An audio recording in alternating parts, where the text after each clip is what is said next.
Hello everyone and welcome. Hope you guys are doing well. Back-to-back streams, baby. We're going in. We're having some fun. Today we have the Legendary Lords Tournament once again. We have a lot more groups to get through. I think in total there's 17 groups, and I think this is the sixth stream we've done. So quite a bit of ground to cover here in the next couple weeks, but this group is going to be Franz, Red Duke, Settra, and Malice Meme Blade. So certainly should be fun. We have three very powerful lords and one absolute meme, so I'm sure I know who a lot of you guys are going to be rooting for. How's it going, Falcon? Hope you're doing well. Yes, yes. By the way, Falcon, I'm setting up a Valheim server, so stay tuned for details on that. Yeah, it's good. So, yeah, this is going to be a great group. We got some very strong players here, so quite excited to get into this event and, yeah, to start casting some of these bad boys. We got Samurai Warrior, the man behind the meme. We have Malice here in chat. And I have to say, Samurai, I enjoyed your games quite a bit. Some really good ones. Welcome. Welcome, welcome. So how this tournament works, for anyone who's just joining or maybe is new to the channel, hasn't seen this format, basically every single legendary lord in the game is included. In total, I believe we have 68 legendary lords who are playing in this event. Each one has a player representing them. There's a group stage, so the 68 legendary lords are split into 17 groups of 4, at which point the top 2 from each group will advance, but in the case of a tie, more will advance, but they'll just go into single elimination. But yeah, once you get through the group stages, we then do single elimination, and then once we get through the first round of single elimination, we will have 17 factions remaining, and with that, we will do a faction war style event, where it's a best of one, with their legendary lords in basically what is a faction war, but just with their unique legendary lords. So it'll be very interesting to see who makes it to the top finals for sure. So it begins. Yeah, don't spoil anything, Samurai. Don't you do it. And everyone's rooting for Malice. They're like, Malice, have mercy on these weak lords you face. One sec, guys. I just gotta set up one thing for the stream real quick. Yeah, pretty late stream. Got a bit of a slow start today, but you know, it happens. It happens indeed. All right, through the power of technology, we are about ready to go. Look at that, man. Very, very cool stuff. All right, excellent. So, who do you guys think is going to win this? Let us know in chat before we begin. Are you rooting for Karl Franz, the Red Duke, Settra the Imperishable, or Malice Meme Blade? Remember, to advance, players essentially just need to get 2 wins. If you're able to get 2 wins, even if you drop your third game, you will be advancing. But if you obviously lose 2, you're most likely not going to advance unless there's a really absurd draw. And it has happened in one of the groups. I'm not going to tell you guys which one, but one of the groups has had a 3-way tie for second place. It's really improbable for it to happen, but it is possible if the stars just align. So I know the Franz is the man for sure. Franz is absolutely the man. So we're going to get this first game going here in just a second. We will be beginning with, let's go ahead. So yeah, we should introduce the players as well. We have the Samurai Warrior of Clan XMT playing Malice Meme Blade. We have AC Moore playing Musion and the Red Duke. We have Schwer Krasum of Clan VM playing the Tomb Kings, and then Alrik Rahl playing the Empire, the Sons of Sigmar. So certainly some very strong players, like I said, across the board. Quite hyped for that. And the first one we're going to be loading into, we are going to do Malice Meme Blade versus the Tomb Kings. So this should be quite a bit of fun. We have Malice versus Settra, and the first match of the day. Sigmar intensifies for sure. Franz definitely has a mullet under his helmet, 100%. He's rocking one. He's rocking one. I just say that, just, for my own bias, but my hair's getting long again, guys. You know what that means. That means next time there's some sort of a big event in the community, perhaps the mullet could reemerge from the shadows. It's almost long enough. It's almost long enough for one. Anyways, guys, thank you so much for joining, and thank you to Martin. Malice destroyed everyone, didn't he? As expected. Love your work. Thank you so much for the 50 CZK, man, and welcome to the stream, and here we are. It's going to be the Druki facing off against the Tomb Kings here in the first match. And we have Malice, of course, and the coolest thing about this particular tournament is the players can actually use their faction color. So he can play Hag Wraith, and it doesn't yield any disadvantage, because obviously they know who the Lord is going to be, which is quite cool. Prussian Prince saying, go Ulrich, make RTK proud. How's it going, Prussian Prince? By the way, good news, I was able to download the Faction War, and I will be re-uploading it this week. So there was some issue with the processing. It's still stuck on processing, but for some reason, YouTube now lets me download it, and it's in good quality. So clearly it has processed, but it's just stuck on YouTube. So I can download it and re-upload it. So the faction war will be going up sometime in the next couple days, maybe even tomorrow, but most likely Monday or Tuesday, maybe Wednesday at the latest. So here for the forces of the Dark Elves, who are going to be led by Malice and the Samurai Warrior. He does have Black Art Corsairs in the front, which I like. Again, skeleton infantry like Tomb Guard, skeleton warriors, skeleton spearmen, all that sort of chaff. These guys do have pretty good armor values and won't take much damage. And they also have a pretty sound bonus versus infantry here and damage output against chaff. So I do like the addition of the Black Art Corsair. You got Dread Spears in the back, double Reaper Bolt Thrower here as well. And those bad boys can, of course, shoot into the Ushabti Great Bows. And it's very standard. Sometimes you'll see 3. In very rare occasions as well, you will be seeing 4 Reaper Bolt Throwers. But generally, I think 2 or 3 is the sweet spot. Malice Mean Blade on the Velociraptor, ready to go in there and just go absolutely ape. Of course, one of the most powerful lords in the game. Look at him, just so proud up here on his Velociraptor. And of course, he's not. I'm just joking. But we do also have a Sorcerer of Fire. So Burning Head is very much a staple against undead factions, against Coast, against Tomb Kings. Sometimes against Counts, but mainly against Tomb Kings and the Vampire Coast. In the back, Repeater Crossbows, very much the staple of the Druchii roster. Dark Riders, and that is it. So now for the forces of the Tomb King, Settra the Imperishable. Will he serve, or will he not serve today? We will find out. It is going to be Settra on the Sphinx, front battle line of Skeleton Warriors, triple Ushabti Great Bow. That's pretty scary here for the forces of the Druchii. The triple Bolt Throwers certainly could focus down 2 Bolt Throwers, especially considering they're pretty close to each other in deployment. A very, very scary situation. In the back, we got 4 Nehekar Horsemen, as well as a Tomb Print. So that is going to be it. Alan says, hey, Turin, longtime fan since I last... It's been a while since you caught a stream, huh? Well, this is going to be a fun one, I can assure you. And here we go. So the battle is underway. Immediately, the Bolt Throwers will be shooting downtown and going after the Ushabti Great Bows, it looks like. Yep, going to be going after the Great Bow. Certainly a good choice. I also forgot to mention that the Dark Elves do have the double Feral Manticore, which does give him some good stopping power. And though the Bolt Throwers will lose the triple Ushabti Great Bow in a straight fight, there's other, factors, right? The 2 Manticores could fly in, the Repeater Crossbows could get in position and start shooting.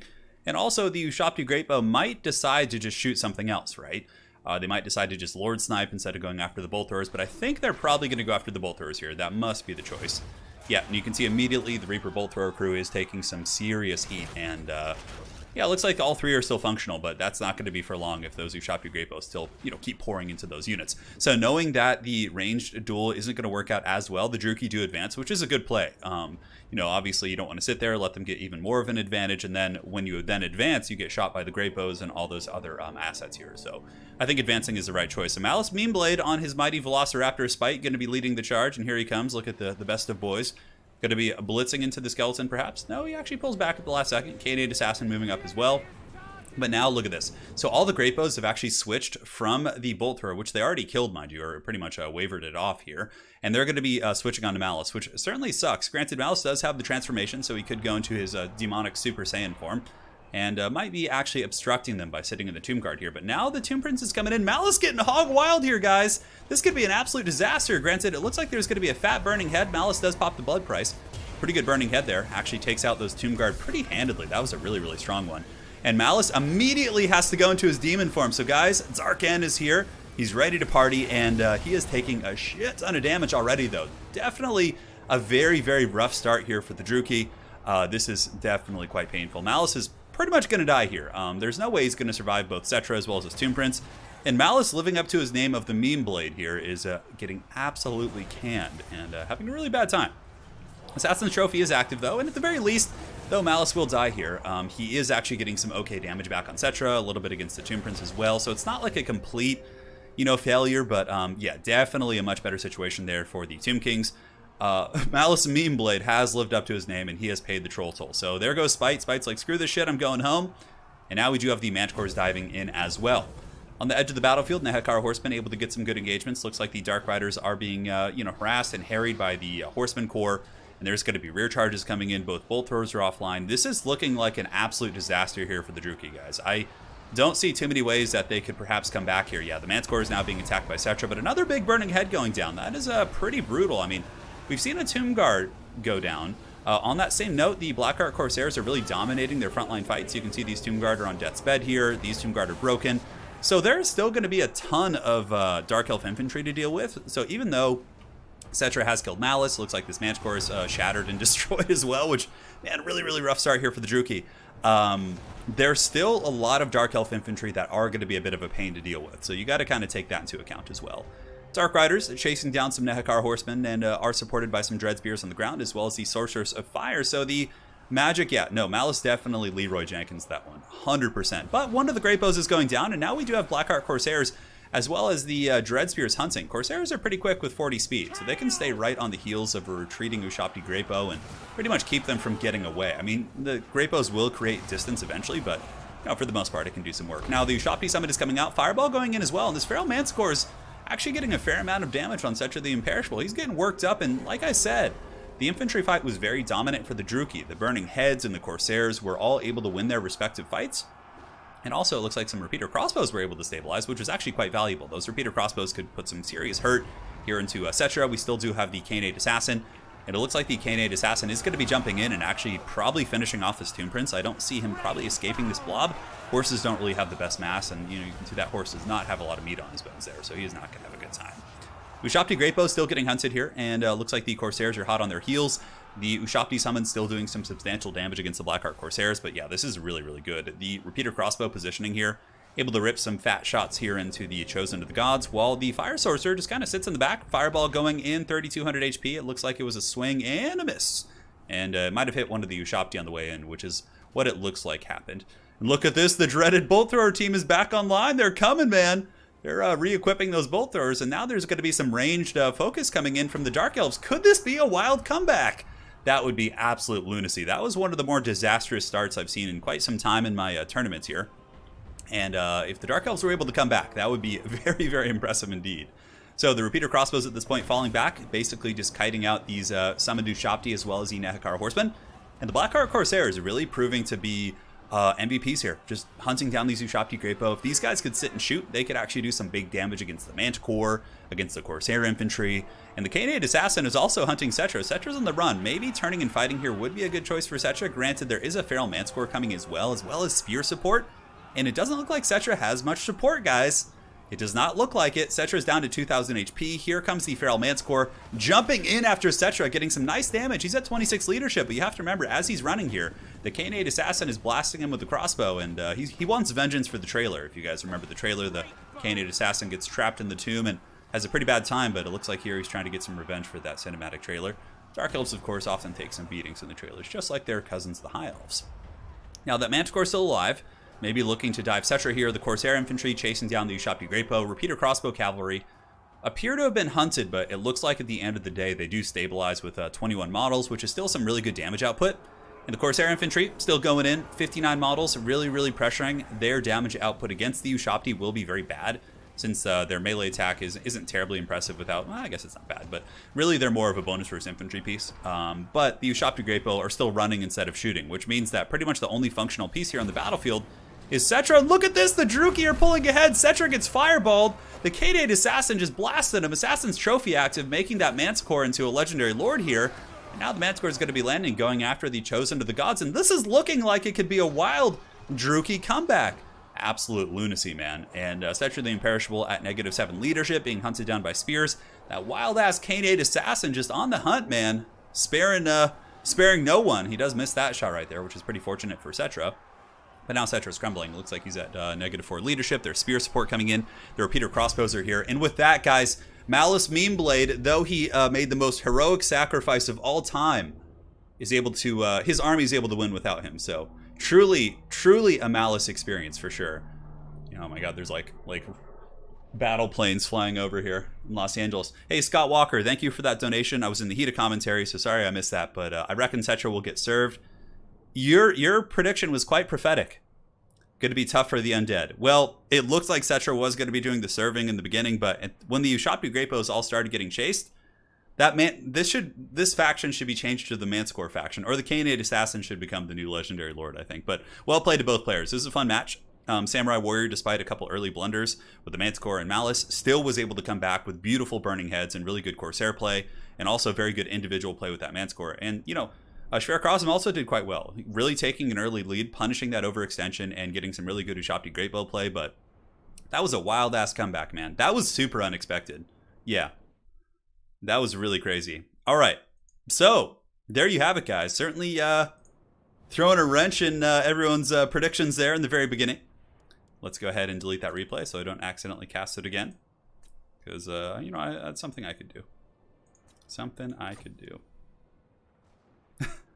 Jay Lee, take my dreaded money from my haggard wallet.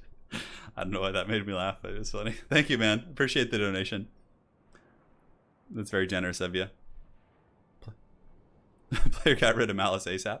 Lithanar hasn't come up yet. He'll be here eventually. Malice did the most useful thing he could. Yeah, no, Malice did his piece. He got in there. He died for his people. That's about it. So yeah, there you go. So next we're going to have the Empire against the Vampire Counts. Musion against Altdorf. Karl Franz, the Prince and Emperor, mind you, facing off against Musion and the Red Duke. Wei, do I agree with Legend of Total War saying that Spite? Yeah, Spite is a pretty terrible amount, for sure. There was some Tomb Guard mix in there, Ryan Beam. Yeah, it was a combination of Skeletons and Tomb Guard here. So this is interesting. Like, so many players in this group are choosing to play an Oakenhammer instead of the Pillar of Bone, which I'm actually happy about. So that worked out pretty well. All right, let's load in, guys. We have Franz, the Prince and Emperor, facing off against the Red Duke, the evil Bretonnian master, coming to do some battle. So let us know as we do progress here into this fight. Who do you think is going to win? Are you rooting for the Sons of Sigmar or the dreaded Vampire Counts? So here we have AC Moore facing off against Ulrich Rahl. Both are very, very strong players. I played against them both on several occasions.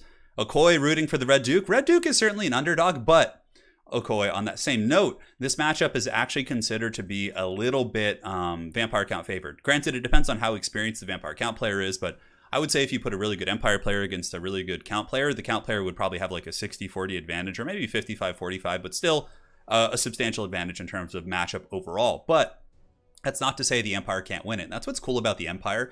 They really only have one super, super hard counter, and that is the Dwarves. And aside from that, they can contend with everyone, which is why I really like the Empire as a faction. Like, learning them, you can be ready to go fisticuffs pretty much at any time. Now, for the Empire, we do have Pistoliers, so Quad Pistoliers, pretty good for killing Fellbats and Skirmishers. And then to deal with the heavy cavalry, we have Outriders, Grenade Launchers to clear infantry. And yeah, this is kind of one way to play this matchup, and I actually prefer this to fighting the Vampires head-on. I find that if you fight them head-on, you're forced into these weird engagements. They drop zombies on your Demogryph Knights, and things can get pretty crazy for sure. So we got Demis with Halberds, 3 of those, the Warrior Priest to buff them, a Jade Wizard to heal them. If you're going Franz and like this much into Demis, you really do need some healing for sure.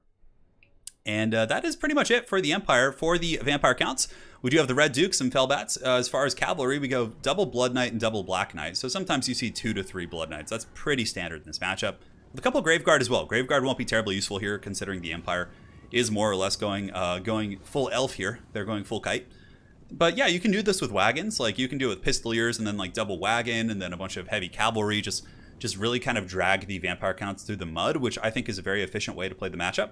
Granted, it's very micro-intensive, very touch and go. You make one mistake with your skirmishers, you pretty much lose the game, but it can do some work. The main thing you want to do here is really focus down the Fellbats. So you want to get all your Pistoliers and snipe the Fellbats out, because then that opens up your Grenade Launchers pretty much just to harass the zombies and the infantry and clear out all that chaff. That is a lot of Demis. Thank you so much, Generic Nathan, for the donation. Loving your stream turn. Your account has helped me improve my Warhammer skills. For sure, keep it up. Hey, I got you, man. More good times to come. And once Warhammer 3 does come out, I'll be doing guides. Or once we get close to Warhammer 3 and I know they're not adding new units, I'll be doing guides for different factions and things like that. So Franz is really thinking about taking an engagement here. Relatively close to the edge of the map, so it's a little bit scary. Obviously, Terror Routes could come into play. Demogryph Knights do get countercharged by Blood Knights, so right there it looks like the Red Duke did get the better engagement. He got the Von Hells, he got the charge, though the Demis will do okay. Here you can see the Franz man intercepts the Black Knights with his Demis, so going for the low-hanging fruit here, really just trying to get a nice pick, while the Pistoliers do an excellent job of sniping off these Fellbats. Now, as far as this fight goes, ooh, Franz is coming in with the Steel Chair, man. He's going to go in hard. He's going after the Red Duke, Soulfire Bombardment coming in as well, which is going to nuke these Blood Knights. And you know what? The Empire is getting the much better trades here.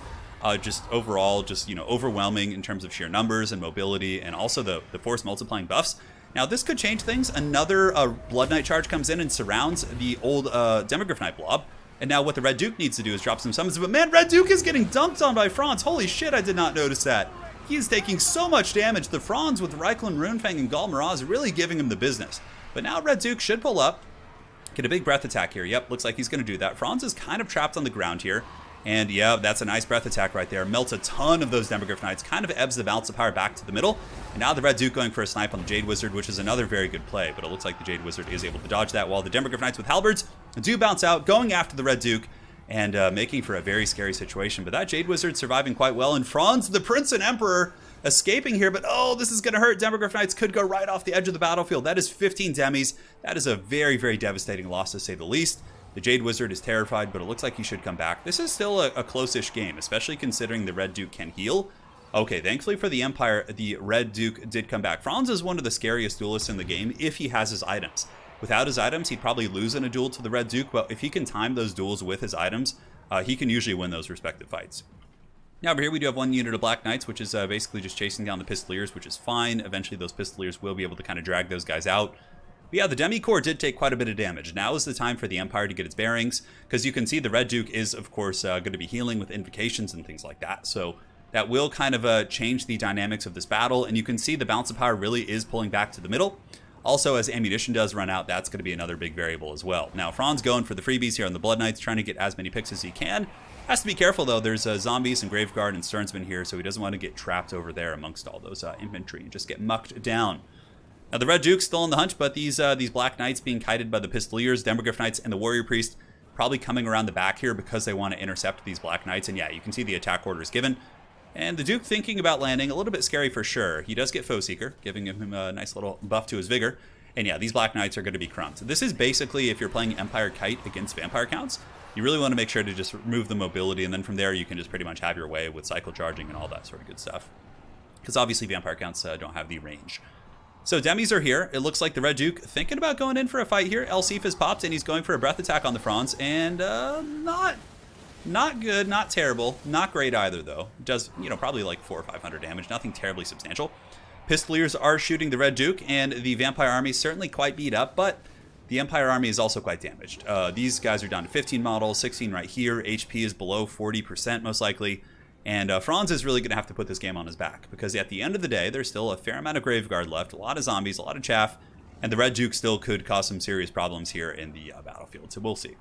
Franz is doing a good job sticking, moving though. He's like staying away from the Duke and looking for these individual picks here. Franz could probably honestly go after this White King. I don't think that would be a bad idea, considering the Red Duke is so damn far away. Demogryph Knights just kind of chilling, probably waiting for some Earthbloods. I know the Jade Wizard's probably banking someone's magic, but now the Red Duke going in. He gets a big blow there on the Jade Wizard. One hit. Now, if he hits the Jade Wizard one more time, that could potentially break him and send him running. But it looks like the ye old Jade Wizard is going to be able to get away, as Ulrich Rahl does commit all of the Pistoliers to blob up on the Red Duke. And now the Red Duke is getting hammered pretty bad by this ammunition. Invocation's going to be going down, which will probably keep him from dying, but still, he is on death's bed. Once again, obviously, he's a vampire, so he's been there a couple times. But the Red Duke going to be using Foe Seeker, getting back up in the sky. And Franz coming over with a full chub, I would imagine. Yeah, it looks like a Soulfire Bombardment may have gone down over there with Warrior Priest, but this game's definitely looking pretty good for the Empire, despite the Red Duke really kind of clinging on here. Blood Knights, of course, engaging against the Demis. Demis are much healthier, so they should be able to win that fight if they decide to stay, but it looks like they're going to be retreating right now and pulling back. And there is going to be a Van Hell's Dance Kebab there onto the Blood Knights to help them, try and turn that battle around. Now, Franz just kind of chasing down the Duke. Duke has 90 speed, Franz has 90 speed. Pretty much just comes down to who gets the Foe Seeker quicker. Granted, you do get a charge acceleration when you're chasing something if you get close. You do get a little bit of an acceleration. Nice Earthblood going down, heals up those two Demis. Unfortunately for these ones, a little bit trapped up here, though they are turning and fighting the Blood Knights, which I think is the proper choice, because they were being kind of dragged down there on the pursuit. And the Blood Knights and the Demis, yeah, still going. There are some zombies on the ground, but zombies, of course, have 5 melee attack and almost no AP. So they're going to do pretty much next to nothing against those Demogryph Knights.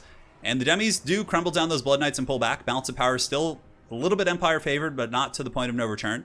The Red Duke is pretty much in full exodus right now, pulling back. Empire ammunition is running a little bit bare bones here. These Pistoliers have about 15%, and the other ones are probably, around 10% here and like 1% here. So ammunition's very low. Eventually they're going to have to face this undead horde. And the Warrior Priest looking to engage against the White King, perhaps. A little bit risky. Warrior Priests aren't great in combat. They're okay, but they don't have enough AP to really punch through a White King. Whereas the White King could probably return the favor and win that duel quite handedly. Warrior Priests are more known for their buffs than they are like being like raw duelists and things like that. But the balance of power is really creeping into the favor of the Empire now, as the Demogryph Knights, with no Red Duke and no Blood Knights and no cavalry to really stop them, are chewing through the Sternsmen. and these other assets, not chewing through Stearnsman, but are chewing through a lot of the vampire count kind of chaff and support, which is good. He's basically just bouncing around, getting free value wherever he can without having to take any risky fights. And the Pistolier Goon Squad is serving as like a buffer. They're basically just sitting and keeping the Red Duke in his cage on the corner of the map while the Sons of Sigmar just go deep here onto the rest of this vampiric force. So here they come. You're going to have to deal with those White Kings, though. White Kings, of course, do have a pretty good stopping power, 400 plus weapon strength, so they could do some decent work here. But it looks like he's going to be charging into the Graveguard with a big Demi Hammer. I would probably expect a Grand Hammer of Sigmar right here. With Franz coming in, these Graveguards should die relatively quickly with Franz's rear charge. We'll see. But yeah, there's a lot of undead closing in, so you don't want to stay too long. And if the Empire accidentally gets itself surrounded, that could definitely hurt. But stand your ground, Reikland Runefang, all those different buffs are popped. Got to be careful here. This could be a bit of a problem. I think Franz, of course, could do a lot of work here. And you can see he is getting the Graveguard down. They're down to 86 models, have taken some HP damage. Earthblood, Stand Your Ground is active. And yeah, the Empire is deciding to take a big sustained fight. I guess getting a little bit tired of trying to pick apart the army, wanting to go for the Death Thrust while the Red Duke is scurrying on the edge of the battlefield here. He's Graveguard down to 83, but the White Kings are getting kills. The White Kings probably killing a couple Demi models here and there. And the Red Duke, it's so funny. Like, I love this. I love that the Pistoliers are just, like, zoning him out, dude. Just running circles around him, corralling him like a sheepdog, keeping the Red Duke from getting back in. And you can see, like, when he decides to poke his head in, he, you know, he has a little bit of a problem there. So Awakening of the Wood going down. Some Demis are trapped here. The Warrior Priest trying to get away. A Soulfire Bombardment would be super powerful here. Franz could honestly keep fighting, too. Like, honestly, I'd probably use Franz to try and snipe the White Kings. He could probably do that relatively effectively. And the Red Duke, I think, is going to come in for one last hoorah here. And if the Red Duke could get some really good attacks here against Franz, that could be very strong. Really good Soulfire. That's exactly what we're talking about. Really good at clearing out the zombies and just all the kind of the crappy infantry that will tarp at you. So 2 Demis did get away, 13 models and 14 models respectively. The Prince and Emperor taking to the skies once again to go after the Red Duke. Red Duke is pulling back. 90 speed against 90 speed. Exhausted versus animated. So the Red Duke clearly does have a slight advantage in the vigor department. But the Pistoliers still just keeping the Red Duke away, while the Demogryph Knights, who are wavering to an extent now, there's only 10 of these guys. Yeah, one of them actually just straight up breaks. Could this be the dreaded Vampire Count comeback, man? Those White Kings are going to be tough to kill, but I suppose if the Empire can just kind of delay the battle and keep spamming the Soulfire bombardments, it will eventually get there and probably clear out the chaff. 74 Graveguard. Stearnsmen must be in good shape, though. They still have 85 models, so the Stearnsmen are going to be a problem. Warrior Priest, better watch out, man. He's got the Shield of Faith, which is mitigating some of this damage, but the double White Kings are gooning him relatively well. And the Pistoliers just kind of keeping tabs here, chasing down the Red Duke. Pistoliers do have 90 speed as well, so in terms of chasing, it's just like, it's just absurd. Demi's charging in once again. Franz coming in with the rear charge. Warrior Priest was able to get away. Very important to keep that Warrior Priest alive. That is for sure. And the old Franz, man, just getting in there. Pistoliers even charging. Pistoliers do have a charge bonus of like 20 or something, so it's not insignificant against like zombies and things like that. Against Graveguard, it won't do too much, but, you know, just all hands on deck, man. So the Red Duke does pop Foe Seeker. He's animated still, so his Vigor's doing okay, but he only has 800 HP. Pistoliers should just chill over there, and Franz should just, he should probably just be cycle charging the White Kings. He probably could have killed one by now if he was doing that. The Duke's coming, man. Yeah, he would have one more breath attack. Breath attacks are effective against cavalry if they're pinned in place, but if they can pull back, it's not terribly difficult to dodge. And now Ulrich does get the right idea here with Reikland Runefang being popped. Huge force multiplying effects, going after the White King, trying to kill the characters. Vampires are kind of like that, right? You cut the head off the snake and they tend to crumble elsewhere with, like, you know, cheaper infantry quality, all that sort of good stuff. So Red Duke must be wishing he had some skeleton spears right now, for sure. If there was some skeleton spears mixed in here, Arrow, this would be a very, very different situation. Granted, I still think the Empire would probably win it at this point, but with, you know, Yield, Franz being so healthy and the Demi still having, you know, decent numbers despite being very tattered. But Pistoliers moving over. It's been a close game. This was a good game. There's a couple moments for both players. The Red Duke took an early hit, but with his healing and getting a good breath attack early on, he did take out a fair amount of those Demis. But at the end of the day, the Prince and Emperor, the Franz, man, bringing back the Red Duke victory, most likely to Altdorf here, as Franz does charge in. He punts one of the White Kings, sends him flying. The other White King just kind of getting trampled by Demis while the Graveguards still keep grinding on. 51 here and 66 here. Quite a bit. And the last Pistolier with some ammo, screening out the Red Duke. If he decides to come in, I don't even know. Yeah, I guess he's just putting his faith in the White Kings, just hoping they can get some super crazy RNG and maybe win this and their melee defense holds, but I don't see that happening. So we'll do a little bit of fast forwarding here, as it is a fairly grindy affair. Franz continuing to just beat up that White King there. The Pistolier screening out the Red Duke. He gets picked off, and with that, you cut the head off the snake. The army crumbles. GG, well played. And like I said, that's a hard matchup for the Empire. It just goes to show how hard you have to scrap with like a build like that. It's very micro-intensive. Both players played well, though. AC Moore probably took the rougher engagements in the beginning with those Blood Knights and Black Knights kind of being sacrificed, but he scrapped back pretty well and made it, a truly long-form game there. So, Wape, that's pretty funny, man. Turin could be play-by-play horse races. Oh, for sure, man. If they paid me enough, sign me up. So Franz, let's go ahead and Franz was an absolute raid boss, 3,000. I actually had a battle the other day in a best of 3 where Franz got 5,000 value. Yeah, it was insane against Bretonnia. 5,000. He's a beast. 1,400, 1,900. Demogryphs all performed well.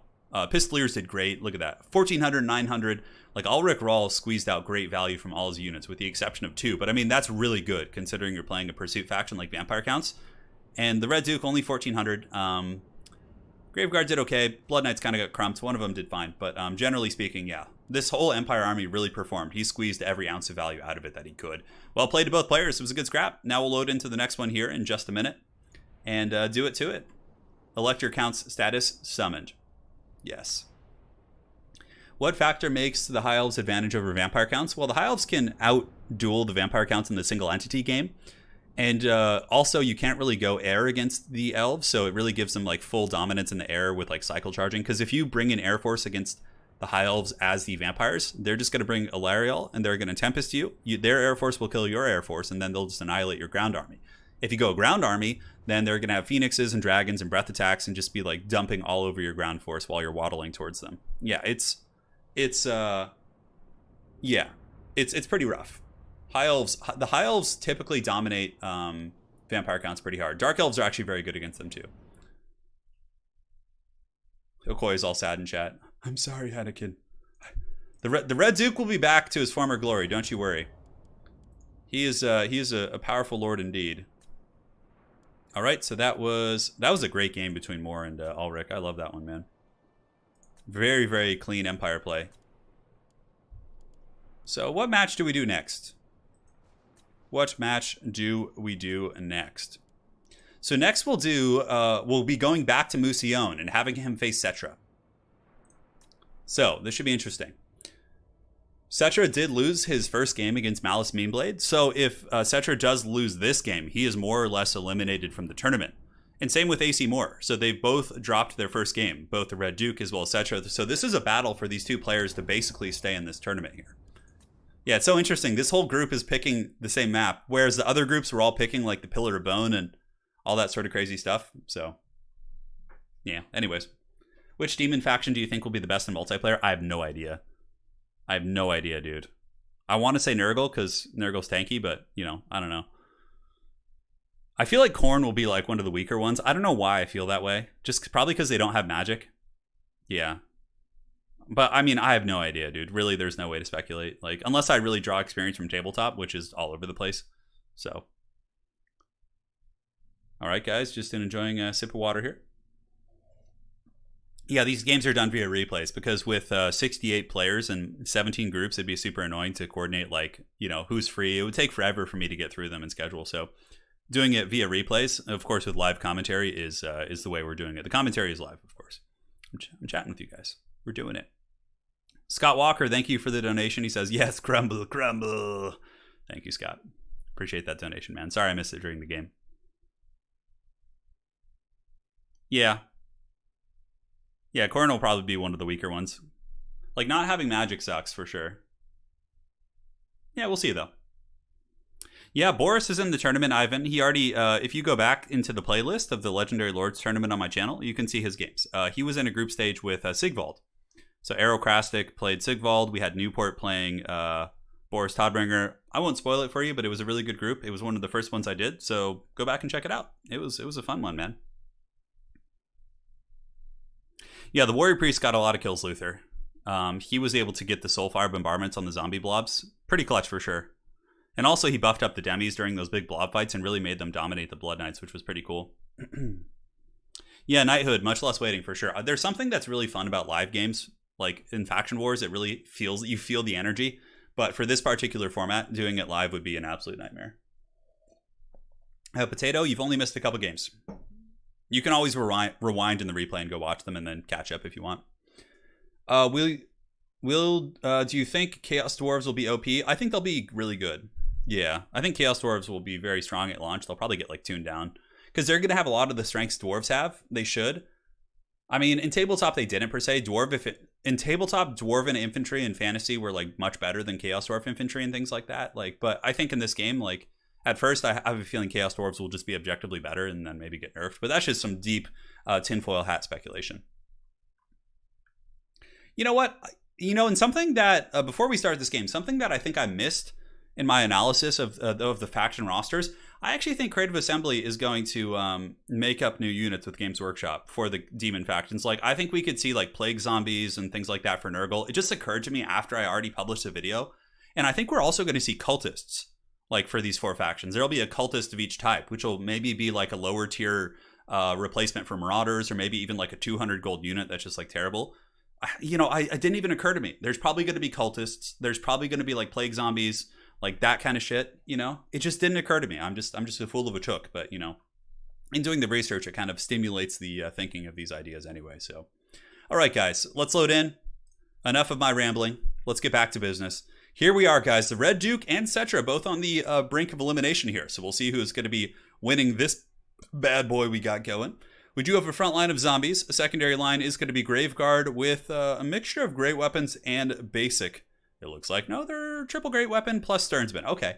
And I've seen this lately. A lot of Vampire Count players bringing great weapons against Tomb Kings where you wouldn't think you'd need it against their infantry, but apparently it brings extra AP against the big monsters and things like that. So we will see. We will see indeed. We do have Cryptors in the back, Red Duke and a Goose with double White King Scabscraith. Very, very common against Tomb Kings. And now for ya boy Settra, we have Tomb Guard, Kepler Guard, as well as more Tomb Guard. So a pretty elite front line, which is a little bit scary for them considering the fact that the Scabscraiths are so damn effective against Tomb Guard. Like, they really do a bunch of damage. And like one Scabscraith on a Tomb Guard and then just grinding it with a Graveguard Great Weapon, that thing is going to lose pretty damn bad in combat. Canadian Mist, I haven't started that yet. I will be starting it this week for my Aranessa campaign. On top of that, we got the big Cameron War Sphinx, Tomb Prince. Looks like Settra is going to be on the Chariot of the Gods, which I love. Chosen of the Gods Who Shopti. And the Casket of Souls. Pretty cool army for sure. A little bit spread out. Usually against vampires, you want to pull a little bit tighter here. But we'll see. The Casket is certainly a decent choice against the infantry if it can actually hit home. I would imagine just targeting the Sternsman here would be good, or the Graveguard, any number of other units like that. But here comes the volleys. That's great. Does a lot of HP damage, kills a couple models outright. The Casket, I think, is one of the best units on the entire roster. Ryan, I have all the secrets. Yes. We have 2 vampire battles so far, but you still haven't said Helmengorst. Well, Helmengorst will come in time. Helmengorst is going to be appearing in... Wicked is playing Helmengorst. I think King of the Dead is in that group as well. It's a pretty fun group. Yeah, a lot of cool players in that one. It'll be coming in time. So here you can see the big Red Dukes coming. This is why Caskets are a little bit risky. Is obviously they're very immobile. And a big dragon can basically fly overhead and just shit all over this thing. So here it comes. Oh god, that's so much damage. So suddenly this very expensive Casket is having a very bad time. It looks like it tried to dodge, but it still took about 50% of his HP. The other Goose is going to be flying in. The Casket has almost killed the Graveguard. Not almost killed, but got it relatively low. But if you're just losing the Casket to these free spells, these breath attacks, that's going to hurt. Yeah, he's going right over that thing with the Goose, and he's going to breathe all over the face of that thing. Here comes the Goose. Oh, he's trying to block it. I love that play there, but it didn't quite do it. So right there, Schwerkrasm tried to block the Casket breath with the Sphinx, which I thought was a very metal play, but at the end of the day, that Casket's crumbling. The vampires can just kind of waddle in, use Scab's Grace, and then he could just wait for another breath attack to really finish off that Casket, which is a lot of gold relatively down the drain. But you can see here, the Casket in a way has paid for itself. It's done half health to the Sternsman. It's really punched these Graveguard, and Settra is now getting in, going after the White King, which is also a good choice with the big dragons being back here. Settra has a little bit more freedom, but the Red Duke's going in. Oh no, if Settra gets trapped here, that is a rough place to get trapped. The Red Duke gets some nice damage.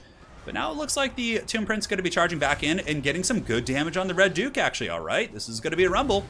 Nero's Incantation of Protection going down. That bad boy is going to be pulling back, and the big Heavy Metal Sphinx pushing in as well to help heal some of these vampiric monsters while the Kepler Guard grind through the zombies. So the Casket's still going. It looks like it's stabilized. It's no longer crumbling, and it's gotten 88 kills, so, very well played here by the Tomb Kings, at least getting some value out of that Casket before it gets finished off here. I would imagine the Goose probably going to fly in and one or two shot that thing if it actually clicks on the target. Yep, Casket takes some damage. Big Scab Scrape going down on the Kepler guard. Gets some solid damage.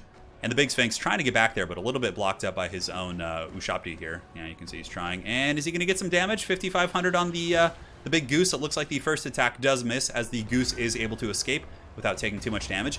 Casket still ripping some really good shots here in the fourth quarter. Certainly very impressed with that thing. Red Duke has taken a little bit of damage, but I'm concerned for the Tomb Kings in the fact that the Ushabti Grepo are, yeah, here comes another breath.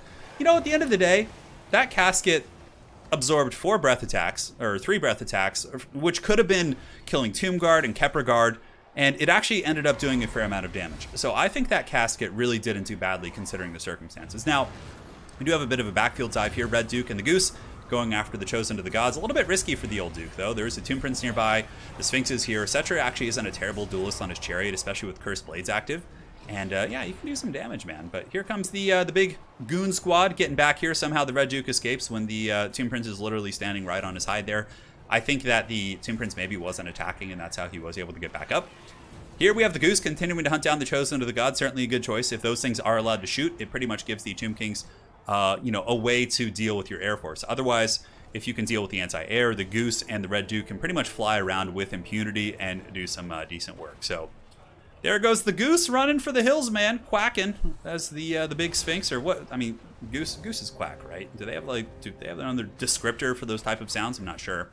Settra staying close to his Tomb Prince, obviously, certainly a good call. The big Cryptors moving in. Looks like the Tomb King Blob going to be going after those bad boys. Cryptors are pretty decent here. They do have good mass, so they can like block up the big monsters, even if they don't kill them. Man, oh man, Scab Scrape is nasty. Those Skeleton Spearmen, dude, that is such a good item against Tomb Kings. Like, make that item alone, I think, makes this matchup like really, really good for the Vampire. Not really like, you know, super favored, but I feel like without Scab Scrape, this matchup would be a lot harder for the Vampire counts. Because they can pretty much, like, it doesn't matter what kind of infantry you bring. Scab Scrapes are just going to give you, X going to give it to you, man. You're gonna have a bad time. Brutal Breath Attack coming in from the Goose actually takes about 15% off Settra, despite his attempts to juke. Elsif is active as well. And it looks like the Bounce Pyre is a little bit favored for the Vampires.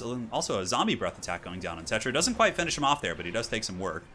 And, like, this is the thing, right? Normally, you know, these expensive infantry might fight longer, but with the Scab Scrapes just kind of shrekking them and, you know, taking them to the Age of Sigmar, it's gonna be rough for them. That is for sure. They honk. They honk. Thank you. I knew something was missing. They honk. So they're like honking. Okay. Thank you. I appreciate the clarification. You know, without you guys, I would be lost and forlorn here in this cold world. Nonetheless, here Red Duke and his honking Goose going to be attacking the Chosen of the Gods once again. Ushabti summon used, but you know, Settra has been taken out here, I think. No, he's still going, but just barely. And the Vampire Infantry has won all their fights. You can see here the Grave Guard and the Sternsmen are all going to be piling in. Both White Kings are still healthy. And those White Kings could actually do some decent damage against the big targets. It'll take time, but it's looking very, very bad here for the Tomb Kings. And it would appear that Settra will perhaps be serving and being eliminated here from this tournament by the dreaded Red Duke of Mucione, coming in with the Scab Scrapes and all those very, very good breath attacks. The Casket's a very ambitious pick. It certainly seemed to do okay. I'm quite curious to look at the Casket's value. Oh, and Settra, man, those breath attacks from the Goose are so good at Lord sniping. It's very common, you know, seeing those Goose attacks followed up by Spirit Leeches from like a Strigoi Vampire Lord. It's incredibly powerful at gooning these type of like characters here on the ground. So the Sphinx here getting bumped and grinded, getting the business here. And now the Chosen of the Gods being collapsed on. Settra is just trapped by AP infantry. And the big Sphinx, you know, though it's powerful, it's more of a monster. You know, it hunts down the big monsters. And being surrounded by just chaff and small targets is not what it wants to be doing. Settra probably will go down here to the Goose too. Either that or maybe kind of a wild blow from one of these Graveguard. Oh, he's got like 700 HP, I guess. But at this point, I just don't see any way for the Tomb Kings to come back. There's just far too many vampires. And Settra does have the Wrath of Petra, I think. No, he didn't bring it. Would be moderately helpful here against the hordes of Graveguard, which are somewhat close to crumbling here. The White Kings are moving after Settra. The Red Duke can kind of just chill up in the sky, perhaps preparing a big breath attack. Although, no, I think he's used all three. Invocation going down. Probably going to get him danger close to army losses here. And the Goose honking its way in. Yes, you guys have taught me the way. Going to be diving into Settra with its bonus versus large. Elsif used. The sword of the, what is it? The sword of something or other. I can't remember what they call the Red Duke. But nonetheless, Settra has fallen. And with that, it's pretty much a foregone conclusion as the vampires just kind of cycle charge here and take these bad boys out. Big monster crumbles. GG, well played. The Red Duke stays in the tournament with a 1-1 record. Settra, though fighting valiantly there in that battle, will be dropping to 0-2. Now, Settra will have the opportunity to drag someone else down to the pits with him, but he has been eliminated from advancing unless there's like a crazy tie of some sort, which I don't think is possible at this point. Yes. One day, you know, I actually think, Hadri's, like somewhere deep in the realm of Warhammer 3 that we will get a Red Duke DLC, like going back, and we'll get Musion as its own fleshed out faction, which would be awesome. I think that'll happen someday. Yeah. We'll see. Just a prediction. I think that's going to happen for, what's it called as well? For maybe Middenheim at some point. Yeah, the Sphinx was okay. It was a deterrent against the big boys, for sure. Sphinx did good. 2,100 value on the Sphinx really isn't bad. Settra got 1,600, so despite the effort, you know, going for the vampires, still didn't do bad. But yeah, the infantry really got crumbs. 500, 400, 500. Like, these infantry are pretty expensive. Casket, the casket did well. I'm proud of this casket. It despite being sniped and gooned and all this nasty stuff, that thing still got 1,400 value. So that casket, man, aces for sure. Oh, but look at that, man. The Duke going super Duke here. He got making John Wayne proud. 3,200 value. This goose got 23. White Kings got Scab's Grace value, and the Vampire Infantry obviously won its respective fight. So, well played. Well played, Waffle. Thank you for the birthday wishes. Though it's not my birthday, I do appreciate that. So, there you have it. The Red Duke going to give it to you, in the words of DMX. And now we can go ahead and prepare for the next battle. The fate of Middle-earth shall be decided. Wild Boy, I'm glad you like those videos, man. We'll be doing one on Tzeentch next.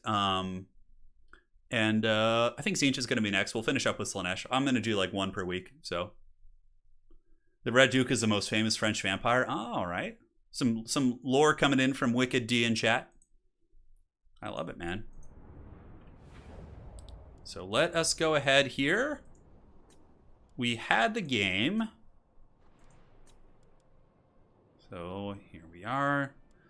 We have not had that one yet. We just had this one. So we have 3 games left here. And of course, after those 3 games are cast, we'll be going and doing some 1v1s and some free-for-alls and all that sort of good stuff. So are the scatter shots less effective against monsters? Yeah, in my experience, yes. But, you know, the other ones can still do decent damage. It depends on how close they are, because it kind of sprays at a distance. Yeah, I'd actually have to test that. I think from a price point, yes, too, because they're cheaper. But if somebody's like has Sternsman, Graveguard, Blood Knights, the Chosen of the Gods will be objectively better. They're really good. All right. So next up, let's see. So we can do the Empire. The Empire, of course, is one. It's one game here. No, you know what? Let's do the Empire versus Hag Rafe next. That'll be fun. So they're both 1-1. Ulrich Rahl has defeated. Yeah, Ulrich Rahl has won one game, and so has Malice. So both the Empire and the Dark Elves here are 1-1 in the group stage. So we'll go on and see who's going to jump ahead. Now, this game isn't an elimination game for either of them, but it still carries some weight. So we'll see. Musion is a creepy half-sunken city playable in an RPG scenario. Oh, that's cool. Hadri's in chat says, man, 3 great rulers in this group, and then there's Malice. I love it, man. So Dark Elves versus Empire is actually considered to be a relatively even matchup, which I like. Granted, the fact that the Empire gets Karl Franz and the Dark Elves have to use Malice certainly makes it Empire favored, but that doesn't mean that the Dark Elves can't win it. Malice Meanblade, you know, the dude can turn into a demon, all right? That's some serious shit. So let's go ahead and load in. And I'm just going to have a sip of water here before we get started. This is going to be good. All right, guys, let's party. Let's have some fun and do it to it. So for Malice, we do have triple Scourge Runners, pretty standard. Scourge Runners are quite good against Empire Heavy Cavalry, a little bit weak against their artillery. The one thing that Malice's build is missing that is probably one of the big staples in this matchup is Repeater Crossbow Cavalry. They're a little bit more dynamic than the Scourge Runners in terms of like repositioning and actual stopping power, but we do have triple Scourge Runner. Battle line, wow, he actually brought Elite Infantry. Okay, this is going to be interesting. Very unique build here. So Dread Spears, triple Black Guard, backed up by Dark Riders, Malice Meanblade, as well as a Sorceress of Pendulum casting. So yeah, really putting a lot of value here on the Scourge Runners. We'll see how they perform. And Black Guard against Empire, you don't see that often. Usually it's always chaff. It's like Dread Spears and Bleak Swords, but I'm quite curious. Handgunners and Cannons will be pretty damn good against the Black Guard. That's my only concern for them, but nonetheless, we will see. So for the Sons of Sigmar, we do have the Flagellant, Sigmar's Sons, couple basic swordsmen, spears on the flanks. In the back, we have triple Empire Knight, which can deal with Dark Riders. They lose the Cold Wind Knights, but really they're just a roadblock, because obviously you can see this build is very heavily focused on handgunners as well as great cannons. Oh my god, is it Horse Franz? What is going on here, guys? Franz is giving Deathclaw a breather, and he decided to ride into battle on a horse. This is something you do not see often at all, man. At all. But yeah, man, that's cool. So we got Franz on a horse here. Double handgunner. So there's 2 cannons. There's 2 handgunners. This build is very designed to just win with its powder, right? The Empire Knights are basically just a roadblock here. And you can see, oh my god, look at the cannons. Just wrecking the Scourge Runners here. Immediately killing a model, bringing them down to half health. That is a very, very tough start here for the Druki. Blackguard to counter demis for sure. Demis are somewhat common in this matchup. My build would actually probably struggle against this. My Empire build against the Dark Elves oftentimes does use triple Demogryph Knight, so or 2 sometimes. So yeah, this build actually would have been pretty good against a Demi style build, but against a handgun or cannon build, it could be a little bit tricky for sure. A little bit tricky for sure. Has Tretch been cast yet? It's Horse Franz, I know. It's the biggest flex of flexes. Lost in the pick phase. Yeah, we'll see. So the Blackguard certainly taking some hammers, and the Great Cannons ripping into the Blackguard, of course. But, you know, if they can get in and get in sustained combat, at least Malice isn't being sniped. The Dark Riders probably need to start pressuring in, maybe looking to sacrifice themselves to shut down some of the business. Somebody in chat asking who are the players. Here we have Ulrich Rahl in the Empire, and we have Samurai Warrior playing on the Dark Elves, both of whom are 1-1 right now. So Scourge Runners being used like chariots, which you don't see terribly often, actually moving in and running over some of the infantry. The Blackguard took some damage, but you know what? They still have some stopping power in them. They're going to be making their way in. And now you can see on the edge of the battlefield, we do have these Scourge Runners as well as the Dark Riders looking to try and penetrate in. But the brave Knights of the Empire Knightly Orders are going to be arranging themselves to try and screen that out. Oh, we have the duel! It's Horse Franz versus Velociraptor Malice. Now, Malice, of course, will lose this duel pretty badly with Reikland, Runefang, Galmaraz, and all those buffs popped. Franz still is a beast on his horse here. Not quite the Deathclaw beast, but he can do some work. Granted, Malice does get reinforcements from the Blackguard. Blackguard, of course, will be quite good against the Empire Knights, but there is handgunner support shooting in, and it looks like there's going to be a Pit of Shades. Oh, the Pit of Shades from Malice! Nice, dude! Those freaking Empire Knights are going to get it.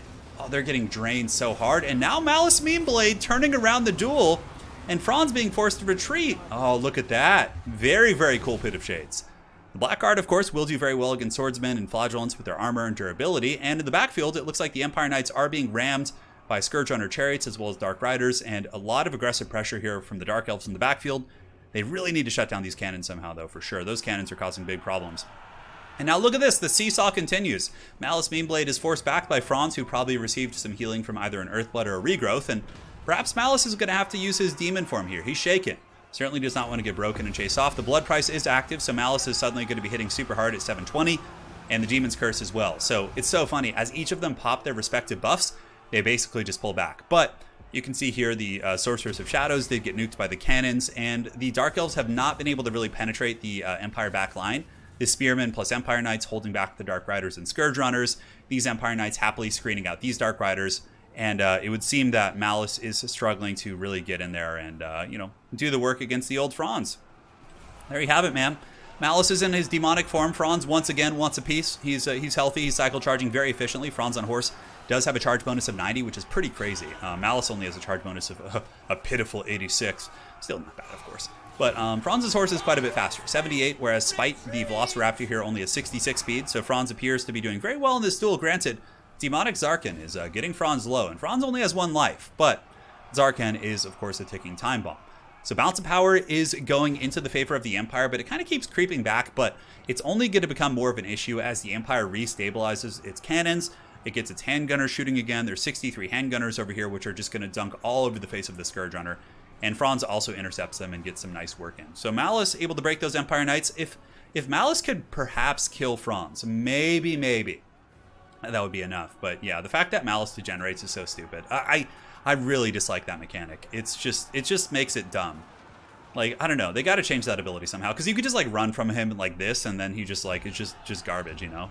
Over here, Pit of Shades going down on top of the Flagellants and Tattersouls. A very good cast. Certainly going to get quite a bit of damage against those infantry. And in the back, Dark Riders do shut down a cannon. Not quite. It looks like these State Troopers are able to peel it off. The other cannon is still going.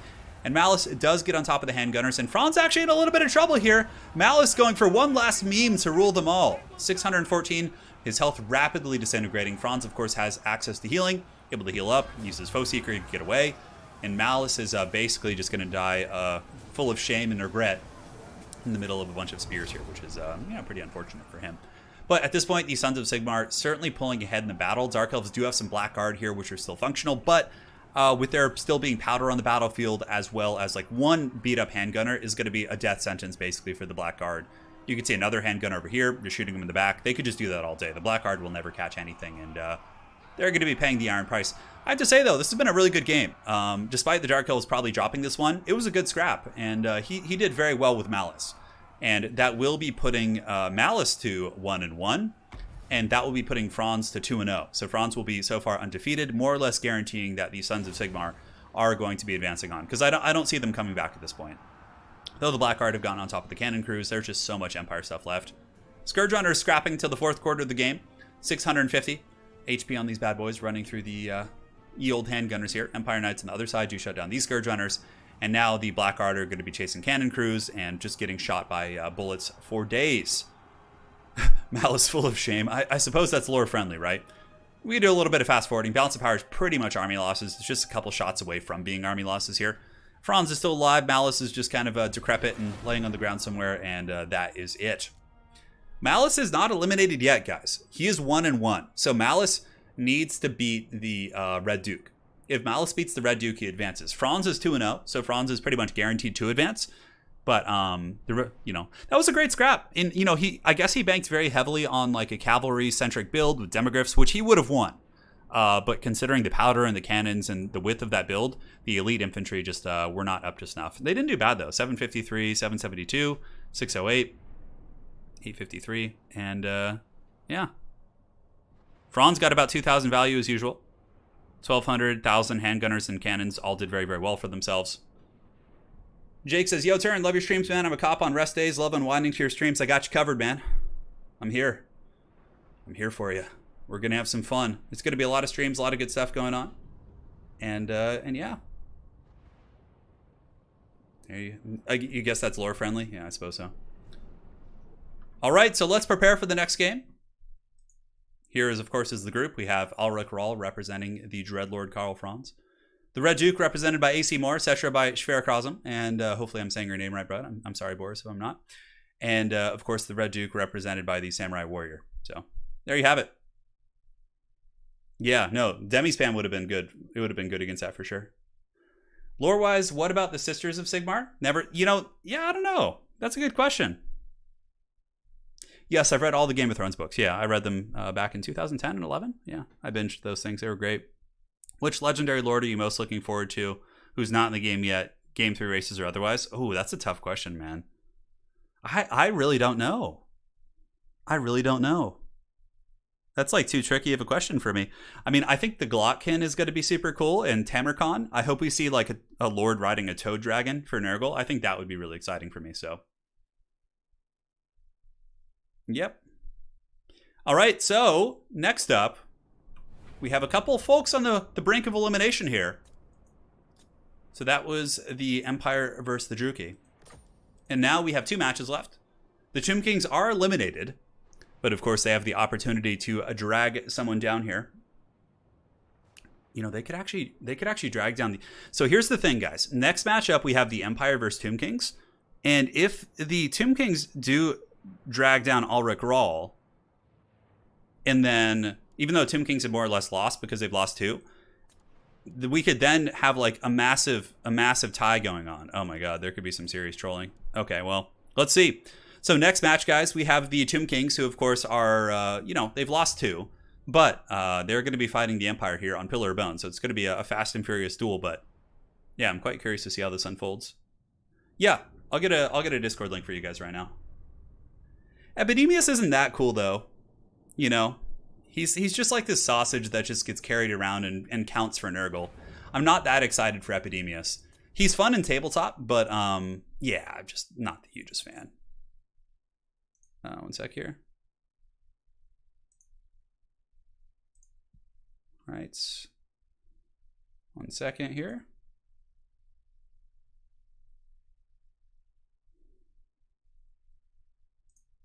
Okay, I'm going to get you a link. Looks good. That is for the correct Discord. All right, so if you guys are looking to play in my events and tournaments and all sorts of good stuff, there's a link to my Discord channel. We have a lot of fun stuff going on in there.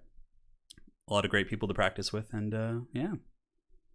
That is that. Do vampires fight with or against Chaos? For sure against Chaos. Because Chaos doesn't like vampire. I mean, Chaos wants to roast the vampires as well. Like the vampires want to live. So, well, they want to be dead, but also live. I don't know, but yeah. Tamarcon would be cool, but I'm really excited to see the implementation of the Glotkin. So we have a donation from Beast from the East with a $5 donation. Cheers for keeping me entertained while I paint up my your Ogroid Mimeridian. Is that the Zinch one? Keep up the good work. Thank you so much, man. Yeah. Malice losing out of spite. Yes, of course. All right. Here we are. It's going to be the Empire facing off against the dreaded Tomb Kings. Empire's 2-0. Tomb Kings are 0-2. Granted, you could still be a party ruiner, do a little bit of a dragging down here. So let's go ahead and see how this replay unfolds. For the Empire, it's going to be Spearmen, Flagellants, State Troopers. Sorry about that. Why do I hate, nothing I hate more than getting phone calls. Oh, it just haunts my dreams. Hold on, let me turn this off here. If I didn't have to have a phone, I just wouldn't. The phone would just go in the can. Sorry about that, guys. All right. So if we take a look here at the Empire Army, it's going to be State Troopers. We got some Flagellants mixed in, which are quite good against Tomb Kings. They can beat down Skeleton Spears and also hold the line for you. In the back, we have Empire Knights. Looks like there's going to be 3 in total. A single Great Cannon. And is it going to be Horse Franz again, man? Seeing the Horse Franz, pretty solid. What's the best way to stay up to date on upcoming streams? Discord, Twitter. I'm pretty bad about it, honestly. I just usually appear out of nowhere. But I actually think Mackenzie will see the Glotkin. Yeah. So we got Franz, we got a Warrior Priest for crowd clearing, we got a couple handgunners, looks like 3 in total, so very much designed to deal with, the constructs and all those different tools for sure. Yeah, I know. I could just mute my phone, but it is what it is. So now for the forces here of the Tomb Kings, really taking advantage of the terrain here, using the dreaded casket to shoot up and over, but his battle line's going to be Tomb Guard, which do actually defeat Flagellants, Nakar Warriors, Casket, Settra, Tomb Prince, Sneaky Snakes, and some Ushapti Grapo, which have taken a very powerful angle. So the cannon of the Empire really not going to be terribly efficient here, so we will see how we go. The art of putting your phone on silent mode. I need to learn. You guys need to teach me the way. So yeah, the Empire Great Cannon is going to be waddling over. Eventually it will be able to draw line of sight on the Ushapti Grapo, but not before the Casket of Souls. Yeah, Horse Franz is doing some great work, man. He is not Death Hoof. It is his great horse, Death Hoof. I love that, dude. That is so good, Death Hoof. Sign me up for Death Hoof all day. If I ever get a horse, I'm going to name it Death Hoof. So cool. Just stomping all its enemies with its deathly hoof. All right, Casket, man, doing some awesome work. Those handgunners really getting buttered. And honestly, this is a very, very good start for the Tomb Kings here. Clearly some scheming was afoot. Granted, a little bit close to the white line, but we'll see how this one unfolds for sure. I wish I had Turn's phone number so I could just call him during streams. How dare you, Jonathan Kelly? You've been here forever, and you would betray me like this. So the handgunners, of course, getting blasted by the Casket once again. Up on the high ground, Warrior Priest and Death Hoof and I'm sorry guys, I can't help myself. They're going to be moving in. Now this could perhaps be a good angle because Death Hoof can I'm sorry, I'm just looking for any excuse to say that right now. But the Ushapti Grapo aren't shooting either, and the Empire and Sigmar Sons will defeat these guys, and the Warrior Priest is going to use a Soulfire Bombardment to really nuke this blob. Unless he overextends and just gets caught and punished. Yeah, it looks like he just went balls deep in there, which is a little bit unfortunate for him. And he just barely gets away. That is a very, very clutch escape for sure. Moving into the Nakar Warriors, using a Soulfire Bombardment, and that should do some okay damage. While on that same note, an Awakening of the Wood going down, allowing the Sigmar Sons and company to do quite well for themselves. Now the Great Cannon has repositioned, going to be unleashing some firepower here into the Ushapti. And Franz just kind of moving about. He's got to watch out. Settra, of course, is very powerful up on that Sphinx, but the Empire State Troopers appear to be winning their fights here, especially with the Warrior Priest coming in, Reiklin Runefang, Galmaraz, Foeseeker. Tons of good shit going down here, and yeah, maybe some Empire Knights could also creep around the back. We'll see. Now, as far as the handgunners go, all 3 of them are still advancing. The Sons of Sigmar holding firm. And Turin seems high today. You know, I know I'm not. I'm not actually, no. I am not. I'm just filled with excitement and passion and joy. All sorts of good stuff. we're just having fun together, man. So Franz here is a little bit trapped. You can see here he does, of course, have all of his buffs active, but Settra is getting some work in on him. But there is still, like I said, a lot of Empire support. The Warrior Priests, the Empire Knights are going to be charging in. The Sneaky Snake Knights actually taking a lot of damage from the infantry for some reason. And now the handgunners plus the Great Cannons are going to start unleashing into the Ushabti Greatbow. And, you know, these two handgunners plus the Great Cannon here probably going to be able to really annihilate these Ushabti Greatbow relatively well for sure. Leroy Jenkins, just another name for Sigmar. Yeah, pretty much. Karl Franz definitely could use a regrowth. I think the Jade Wizard is on foot nearby. He does not have regrowth, so it's just going to be up to Earthbloods. But Earthblood's still 600 plus HP, which pretty much mitigates 1.5 attacks from Settra, more or less. And Franz is getting some good work in on Settra as well. You know, for being a much cheaper character on horseback here, Settra is taking quite a bit of damage.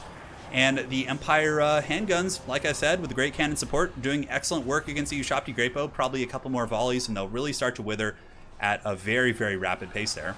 Empire Knights and Flagellants winning their ground fights, and with the ground troop support of the Tomb Kings starting to wither, that means that the big monsters like the Necropolis Knights and you know, the multi-monster units are going to have a really bad time.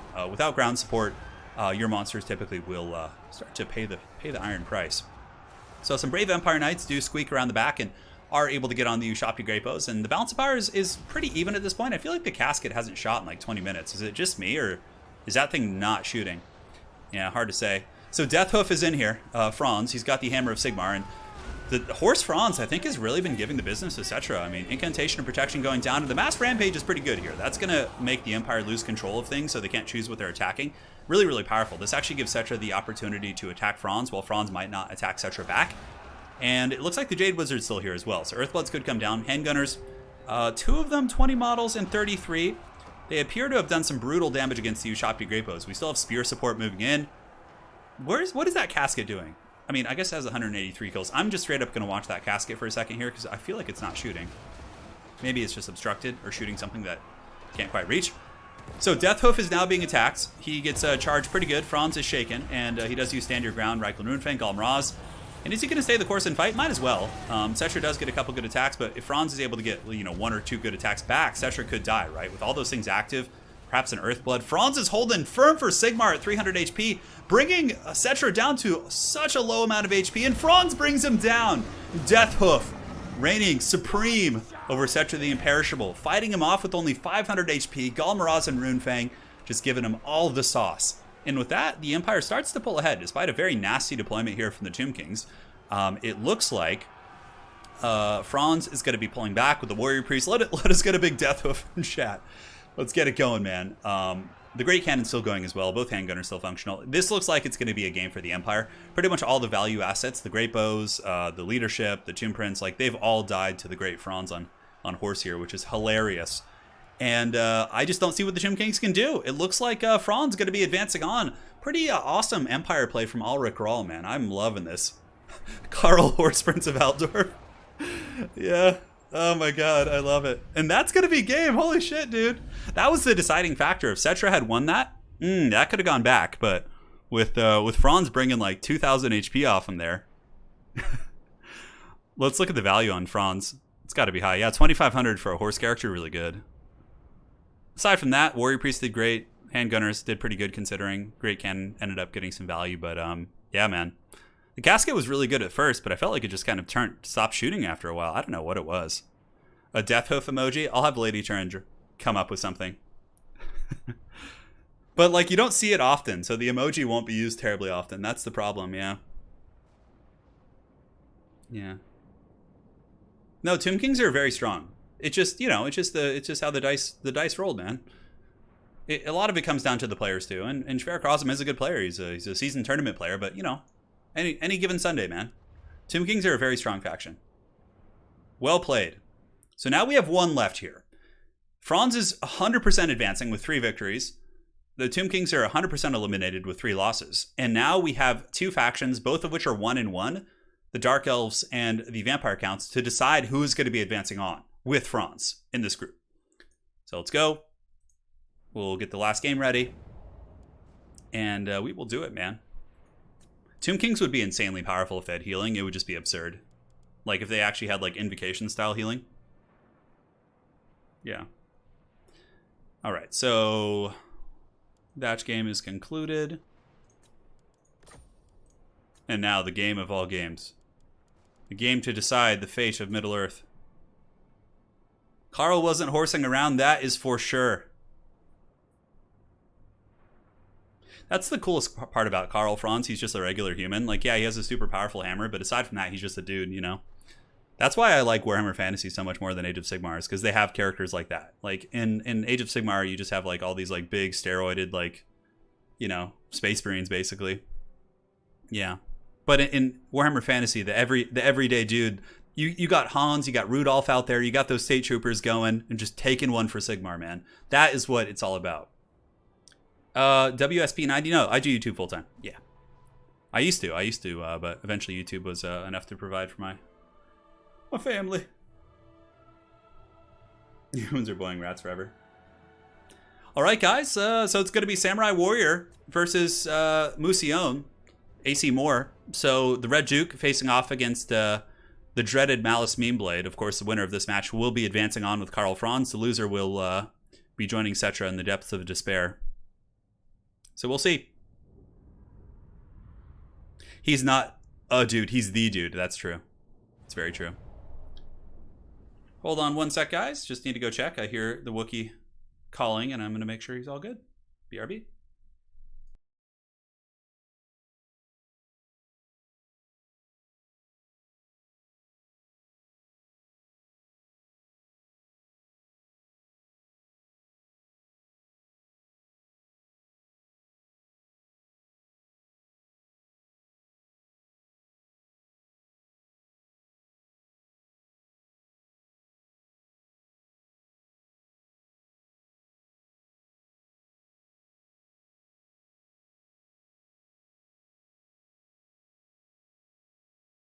All right, I'm back. Yeah, Wookiee was just being a dick to our other dog, so nothing to worry about.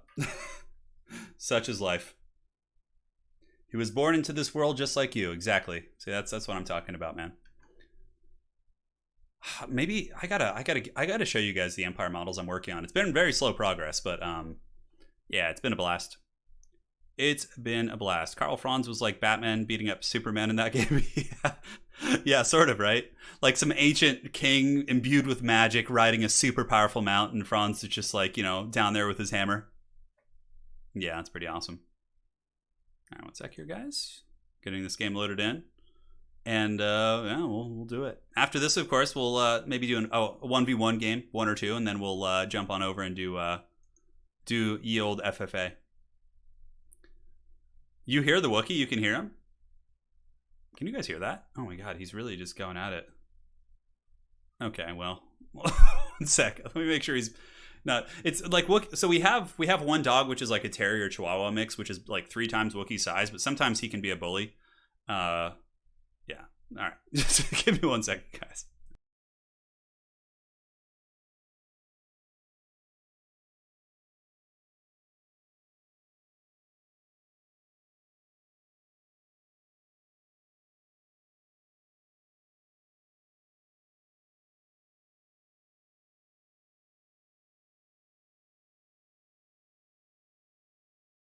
All right, guys. Let's get this party started. The time for half measures is over. Wookiee is Dorkar. Wookiee is Death Paw for sure. No, Wookiee is the Nurgling. Did you guys see the Nurgling graphic that Lady Turn made? Oh, it's so good. So this is to see who advances here, guys. We have the forces of the Vampire Counts, which are going to be Zombie Nation, backed up by Stearnsman, Graveguard, with great weapons, seems to be very popular here. And we'll be very good. The Graveguard, great weapons, an excellent tool at dealing with the Black Guard. For the rest of the army, we have the new and improved Vargeist, the AP Vargeist. We have the Red Duke, Mortis Engine, Corpse Cart, and a couple Black Knights. So really, a lot of armor piercing via the Black Guard, or excuse me, the Grave Guard, a little bit of AP support from the Vargeist, and really actually going to be playing the air game. So yeah, going for the air fight, certainly quite wild. So we have Red Duke, double Fellbat, double Vargeist, facing off against double Black Dragon, Crows of Cain, plus the Raven's Herald. Malice, of course, being an absolute meme on foot. So we have Foot Malice. Oh, hell yeah, dude. Foot Malice. He's sick of his stupid Velociraptor. And we also have a Sorceress of the Dark. So she's going to be casting Soul Stealer on the blob fight. So yeah, we have another dog aside from Wookiee. She's a troll in her own right, but at least she's nice usually.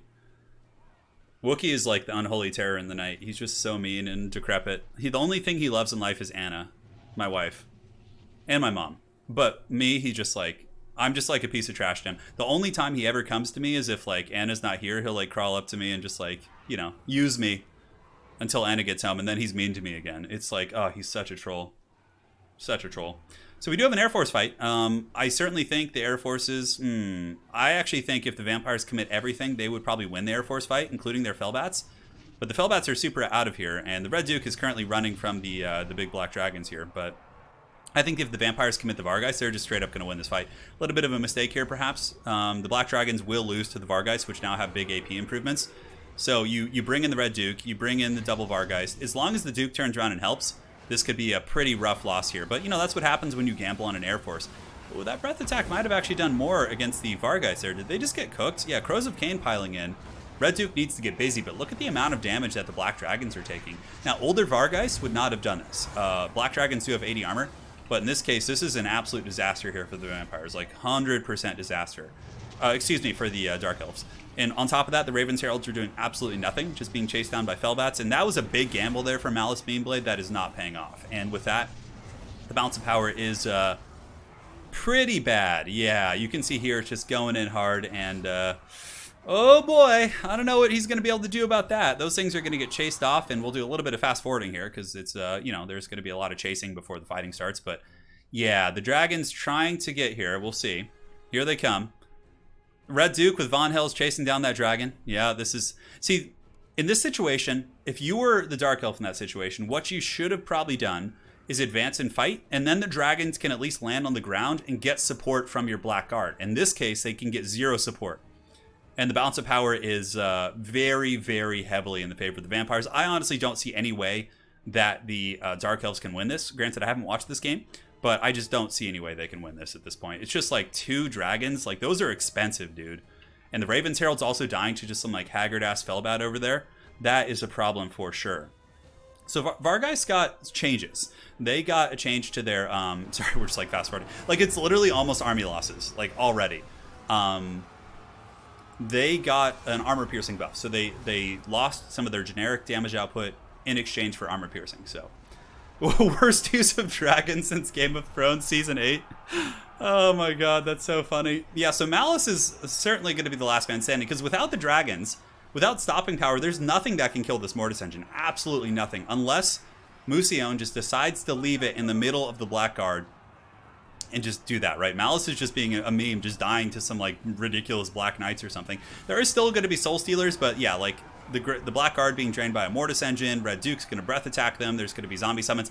So, I mean, yeah, the Mortis engine is being left in combat. That's a little bit unfortunate, but it should be able to get pulled back. Even without the Mortis engine, the fact that the Red Duke is still here, that is going to, you know, that's going to be it. So, here they come. And you know what the best part of all this is Malice went out...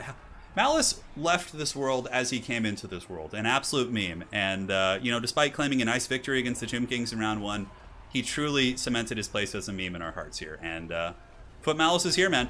Now, what often would happen if he didn't have to bring Malice, like if he brought the 2 Black Dragons, you could, for example, have Marathi up in the sky, which would debuff the enemy Air Force and also bring Soul Stealers, which would probably allow you to win. So Malice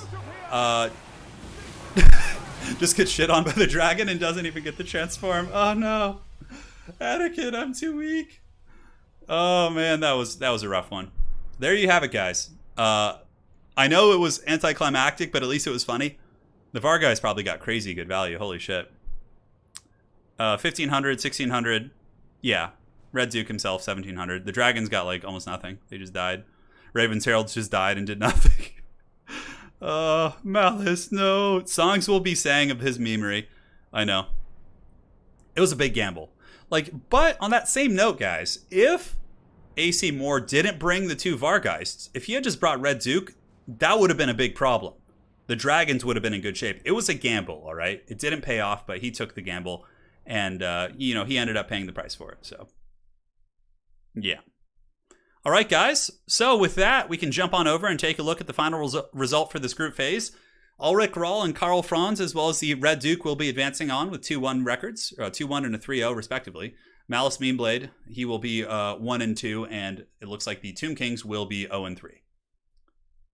Yes, and that is that. So now, my friends, it is time for a little fun. I am going to queue up for a 1v1 here in just a second, and then we'll do an FFA to close things out. But first, 1v1. Let's do it. Thank you guys for joining. Hopefully you enjoyed that group stage. I did. It was a blast. Well played to all. Well played to all the gents. So now we can go to the local recording here and load it on up. Yeah, if you have Marathi, it's not as risky because she's really powerful. She like lowers the melee attack of the enemy air force so hard, and like your dragons can just go ham. Plus with Soul Stealer support, it's like a whole different beast. But there you have it. Yeah, the Empire did pretty good today for sure. So we're facing off against Jay. So let's go ahead and roll the Wheel of Doom. So we'll get the Condom Wolf up. We'll get the wheel. I know you guys like the wheel. It's always fun. And we'll see what we're playing here in this this dreaded ladder game. The ladder is just the worst. Oh my god. All right, where is it? Where's the Wheel of Fortune? Hopefully he's not wondering where I am. All right. We're spinning the wheel. Here it comes. He's playing Greenskins, so oh, he already okay. So he's playing Greenskins. He also instant locked while I was minimized, so I won't have too much time to pick, so we're just gonna requeue. But the Greenskins will stand. I'll play the Greenskins. But typically, if someone just picks a faction before they even know what you're playing and instant locks, it usually means they're just, you know, it's gonna be just some random shit. Because how could they pick an army without knowing what you're playing, or an efficient army? Unless it's just like some sort of a meme of some sort. But we'll play Greenskins. Yeah, we'll do Greenskins. All right, so we got the Greenskins here. We're set. When can we expect World Cup streams? Soon, hopefully. Yeah. The signups just closed today, so I think there's like 800 players or something. It's pretty insane. All right, so he is playing the Dark Elves, which is cool. All right, no, I think Greenskins is fun. I'm gonna do something fun for you guys. You're gonna like this, I promise. All right, so that looks good. Looks great to me.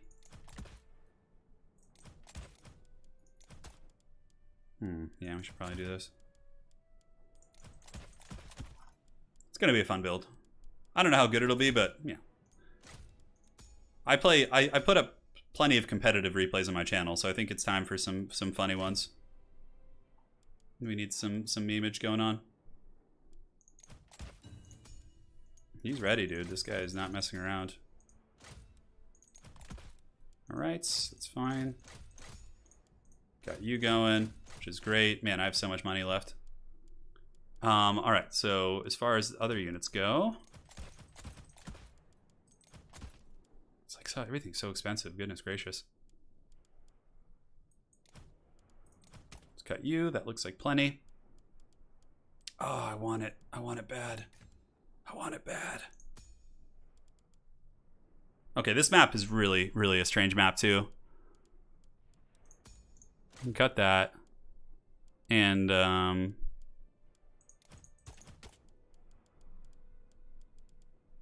oh, that's why I can't pick that thing. Okay.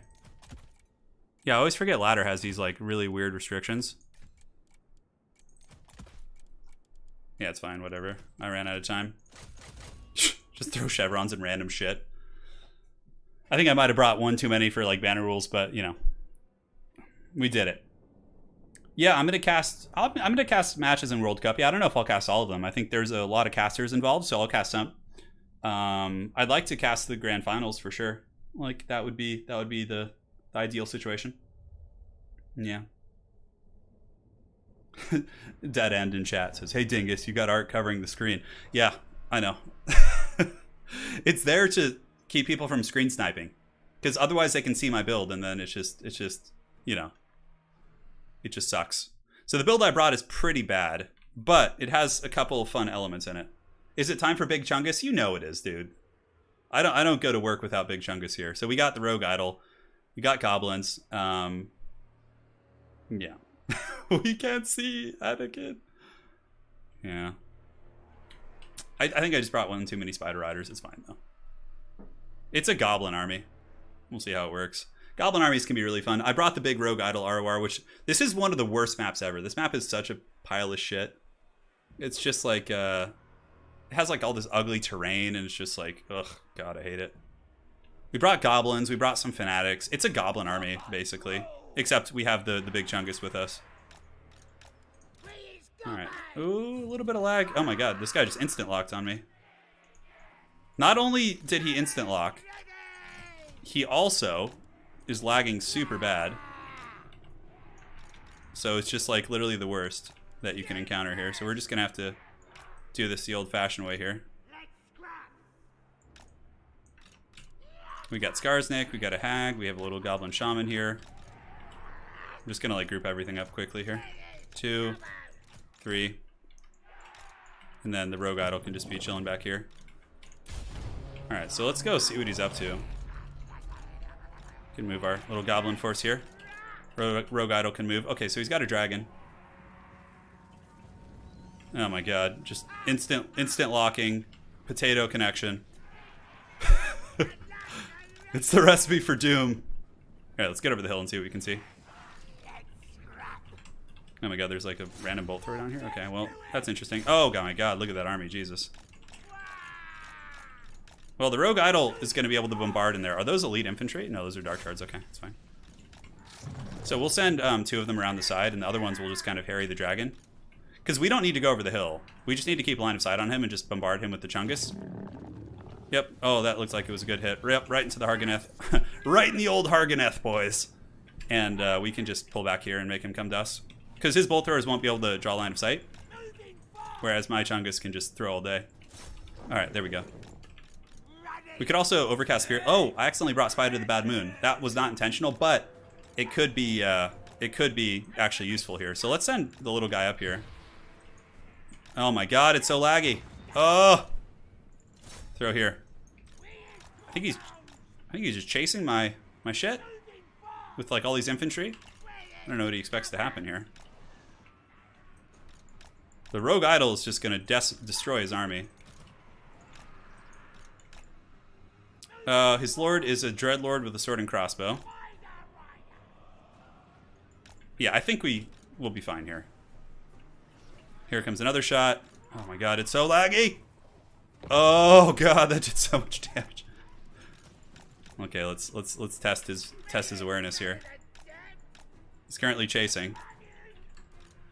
The dark shards are camping and chilling. We'll move some fanatics up here, and what we're gonna do with them is use the fanatic ball and chains. Looks like the dragon is coming after me now. What does overcasting this shit do? I can't remember. Oh, extended effect duration? Okay, probably not worth it.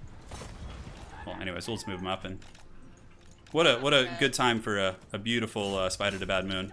Okay, looks like the dragon's chasing there, which isn't going to accomplish much of anything. It's just going to get kited. Oh my god. Alright, let's cast it right there and see if it, like, either way it goes, it should do some good damage. Yep, let's just keep kiting backwards. Oh, Spider to Bad Moon! Yeah. I'll just keep going. Just keep kiting over here, it's fine. Alright, that's good.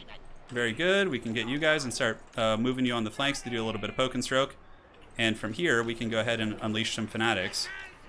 We can move you up there and you guys over here. Just keep kiting the dragon. The big Rogue Idol can honestly just move up at this point. And we should be able to get the fanatics loose on those Corsairs in just a moment. We'll see. Alright, move on to the flanks. We don't care about our silver shielded goblins taking any work. Do that and then pull back. Just good. These guys can move up and these guys can move up as well. And we'll go ahead and drop some fanatics here, like so. Pull back, and then you guys can come back as well. Drop fanatics here, and then retreat. Very good. That's exactly what we want to be doing. And the dragon is basically just being kited. We'll go into automatic mode here, so we don't have to worry about it. And let's get our characters up too. Very good. So that was some solid damage. We really shreked those guys, nice and good like, and we can go ahead and start shooting those Corsairs while we pull back all our little gobos. No need to give our opponent a square engagement. We'll pull around the back, kill all his archers with our skirmishers, and that will be it. Also, Rogue Idol. Time to come Gorilla Smash these guys. I think it's time. The dragon is just chasing goblins around the map. Who gives a shit how that goes? We don't really care. Alright, let's go. We can mither them to slow them down. Fanatics seem to do some pretty good work. Let's get some goblins going in there. And then these guys can come around the back, put them in melee mode. Come on, Chungus, let's go. Yes, good. Good, Anakin, good. So now that we've broken that unit, we just pull back. Like, we don't give them any square engagements, right? We're the gobos. All right, so let's just compromise his whole army right here. Let's ruin this man's whole career, as they say. Here it comes. Oh boy. No, Fanatics have always been like that. Well, not always, but since the Greenskin DLC. Scurry, yes, yes. The Rogue Idol will destroy the Hargoneth Executioners. 100%. Hags nearby. I was planning on doing some like Lord sniping with the... I don't think we need to though, it's just a Dreadlord, so it's not like a serious threat. Fully around the top. Archers are slightly obstructed, let's move them over here. We can move you little gobos up here. You guys are on the side. And we have all these like chaff goblins too, we might as well start advancing with them. Yep, we're right on top of the Dark Shards, the dragon's in the distance. We can soften that dragon up and then rampage him, which will be good. Yeah, little goblins here. Go get them. You guys go here. Rogue Idol, keep Hulk smashing. I'm sorry it's so laggy, guys. It's just some people's internet is just made of potatoes. All right, let's go ahead and do the Spider to Bad Moon right here where he's advancing. That'll be really funny. Yep, looking pretty crumped. Boom, boom, crumped. I should have checked to see if he was lagging. You can kind of do it, actually. Oh, yeah. Let's pull these Spider Riders back and through. Have them dive here. You guys pull through here. Don't give the dragon any value. And, yeah, we can go ahead and position you for a Vindictive Glare. Vindictive Glare is pretty brutal. Yeah, you can see it's going to do a bunch of damage here. And then we can follow up with Spirit Leeches or any number of other attacks. Oh, Goblin, poor guy. How are we doing on the balls and chain? Yeah. Alright, let's pull you guys back. Start blasting that dragon. Spider Riders can come through here, go back to their proper mode. We need to not abandon Skarsnik to a bunch of anti-infantry guys, and then we can move the goblins in. Cool. Archers should be shooting now. There we go. Get that sack of meat. Here comes a Vindictive Glare. Oh, it like hit everything on the way. That should be army losses though soon. You guys ready for some more Fanatic love? There we go. Watch this. HP 4200. Oh god, down to freaking 2900. That's a thing of beauty right there. Fanatics are so cool. All right, GG. I'll do another game because that was just a lag fest. It probably wasn't that fun to watch. Slow-mo is good for the micro. Yeah, it does help actually, for sure. That's how it feels to be in the Matrix. Can we just get army losses, please? Oh my god, look at that. How is that army losses? What? Is that Dreadlord unbreakable for some reason? No. Why is this? What? This is like, should be army losses. Little gobos. Let's throw some more Fanatics just to send a message. There you go. You gotta hit some friendly goblins. Yeah, it could be a newer player, which is fine. But yeah, the lag is pretty obnoxious. Right. He's definitely a new player. It's all good though. Everyone's got to start somewhere. But yeah, instant locking is pretty tough. All right, let's go, guys. Hidden Shades? Oh yeah, I should have checked that. I should have checked. That would have been interesting to see. Dreadlord, you underestimate my power. Yeah. All right, so let's see what we can find here on the E-Old ladder. So you can check if they're lagging beforehand by typing into the chat lobby up in the top left, and if there's a delay on your chat, it means there's lag. This guy's lag is terrible. Yeah, he must live down the street from me. My lag is, let me see.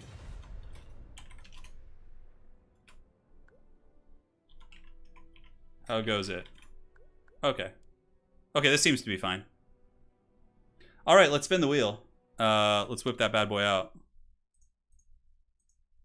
Because I'm not dropping any frames, so it shouldn't be me. All right, here it goes. Spinning it. Come on, give me Beastmen. Wood Elves, okay, that's fine. Where are the Wood Elves? It is I, the Dread Mullet. Okay. I haven't played Wood Elves in a hot minute. I was playing them a lot after the DLC, but kind of took a break on them. What do you think of Khorne having a blood tithe points like me? I think that'd be cool. The wolf, yeah. It'd basically be the same thing as like Murderous Prowess, but just a little bit different, but yeah. Yawn bubbles, perhaps so. Goes literally well, group C vid while playing. Okay, so we got Wood Elves versus Chaos. I can't even remember what my build is for this. Let's go look.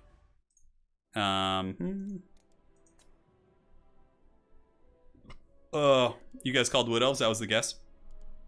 Wood Elves versus Chaos. What is my build here? You can kite here. You can do all kinds of crazy stuff. This is a really interesting build, actually. I think it's cool. Sigvald will be a problem, though. For sure. Yeah, let's try this. This looks like fun. No, killing Sigvald will be a pain in the ass. But other than that, I think it's okay. All these like random chevrons on things. And do we really need this character? Yeah, that's pretty nice in some respects. Alright, guys. It's time. Orion Wild Hunt spam, no magic. That was actually something I was planning on doing for a campaign here.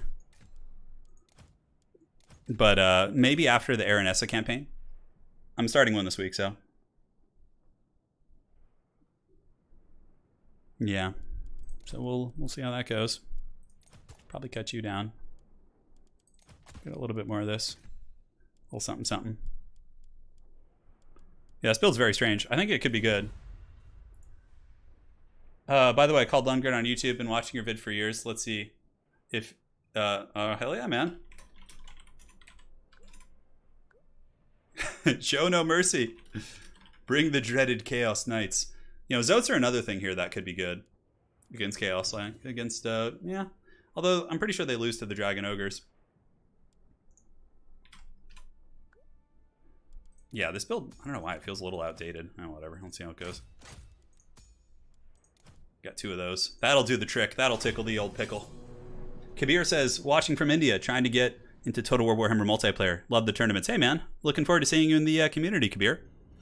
So I play, something I do late at night is I go on chess.com and I play a bunch of games of chess. I just started doing that a couple weeks ago, and man, I've been playing a lot of folks from India, and they're very good. I used to play chess when I was like 10 years old, and then I stopped. I just started playing again, and dude, I am just so bad. I'm so bad. You guys remember like playing chess as a kid? With like your dad or your uncle, cousin, who's older than, just someone who's older than you, and like your classic play in chess was just to like move all your pawns up, make sure all your pawns were like covering each other, and just have like this like draw scenario, just like try and force a draw. At least for me, like my dad was so good at chess, I always just tried to survive. You know? Yeah. Yeah, it was always fun. Good times indeed. All right, so we got Dryka against Chaos. Seems weird. I don't know why, but we'll see how it goes. Why did I bring Pendulum on her? That was stupid.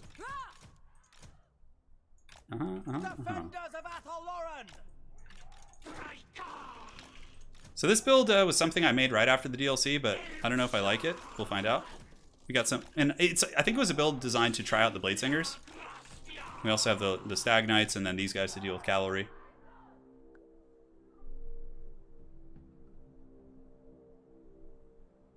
I think I remember how to checkmate in 4 moves, yeah. Yeah, so Sanier in chat says I discovered video games and that was the end. Your dog stole my stuff again and smeared it with saliva and poop. Oh, Wookie. Bad doggy. Alright, good luck to you, man. Lady Turn saying hello. Dryka's voice is pretty good. Yeah, she's always a good time. Alright, let's take the hill here, I think. That's probably better. Let's go secure the high ground with our mobility. Oh no, it's Archeon. Well, at least he doesn't do fire damage outright. Yeah, I feel like I'm in trouble. We're out double fireball. Oof. Really looking to snipe the old Dryka. Which is fine. Dryka, we do have berry wine, so we have healing with apotheosis and stuff. She's scolding Wookie. Wookie's impossible to train, man. He's just hopeless. Well, apparently, was it? Did he steal one of your like art snacks? Your art pieces? Yeah, he stole again one of those tiny wooden discs. So he stole like a wooden disc that Lady Turin uses for art and just like started chewing on it and like, yeah, that's pretty much it. That's pretty hilarious. All right, so we got halberds back here. Halberds are. He picked it out of the bag again. He did. The Dread Wookiee is learning. So we got Chaos Warriors. Archie is coming over here pretty hard. I don't see any hounds at the moment. Okay, it looks like there's going to be a burning head there, but I think it was maybe a misclick. Yeah, it's fine. All right, so let's go ahead and move up ever so slightly. Hopefully he doesn't get any archers there. Cool. So we're all good. We dodged that bomb right there. Let's get the dudes shooting the halberds who are unshielded, and you guys can hammer in here. Drika's going to get nailed, so we need to kind of get in position, form spears up, get our skirmish cav there, and get the blade singers working around the side. These blade singers can form here. Good. Fireball misses too, I think. No, it actually looks like a hit, which is fine. All right, so the Sylvan Knights getting some work in, which is cool. Let's move you up to dodge that, and we got the hounds. So hounds. You guys move up. Keep focusing down the halberds here. All is good in the hood, and we can go ahead and move in with Ariel as well. Cool. So Blade Singers, we can go ahead and charge you. We can charge you guys, and then we can bring the Lost Sylvan Knights across. Get these guys engaging here, and all is good. All right, so far so good. We've gotten some good damage in. Archie is coming in pretty hard. We could actually drop a Soul Stealer over here right now. That'd be pretty good value.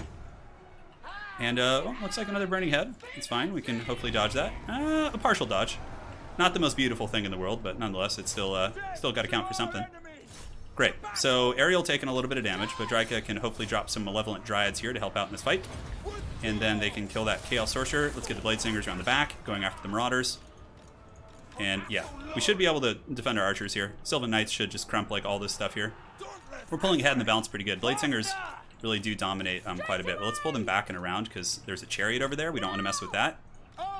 Very good, very good. Now, these guys go take out those hounds if we can. Sylvan Knights pull back. And, yeah, we can just keep going after this character, I guess. Can't even go after Archie. Bring her down. Pull you guys around. And let's start shooting the Gorby's chariot. Very good. Alright, keep working on those hounds. You guys go after Archaon, which is good. Pull the Blade Singers down and under. Then focus down the chariot. Blade Singers will absolutely destroy Chaos Warriors. Like, one-sided massacre of all time. Apotheosis.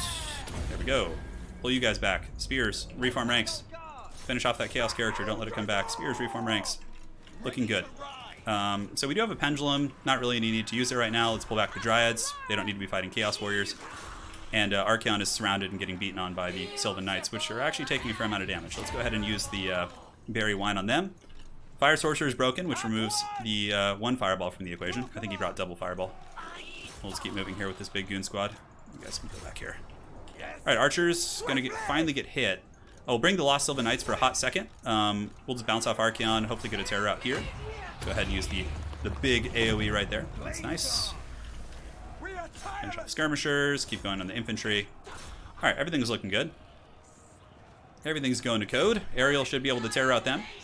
Spears can work on Archie. Archers can kite, and yeah, I guess we could just go after these horsemen. I guess that's fine. I'm really curious to see how the Blade Singers are doing, though. That should be kind of an interesting look. Pull these guys back. Holy Pendulum right there. Although probably honestly saving for a Soul Stealer, which is better. Yeah, that was okay, I guess. Did break those units. All right, back to Archie we go. Our archer units seem to be doing okay. Let's chase these hounds off the battlefield so they don't come back and troll us. Shoot those hounds with these archers, and Ariel and company should move up. GG, well played. It was a good scrap. Where's my typing? Oh, usually you can like type there. Wait, can I type if I do this? GG, dude, man. That was a good game. It was a good game indeed. Yeah, Wookiee is a little devil for sure. Well played, man. Sorry, it's not letting me type to you for some reason. Yeah, the Blade Singer seemed to do okay. Let's see. So Drika just did whatever. Blade Singer's 800, 700. I mean, they were still alive too. Archers did good. Lost Sylvan Knights, 24. Yeah, Lost Sylvan Knights are so good, man. 2,400 value on them is pretty crazy. A little bit risky with all the fire magic on the battlefield, but yeah, well played, well played. So as far as his build goes, it's a hard matchup for sure. I actually think Wood Elves maybe have a slight advantage there, but a character like Sigvald is actually very good.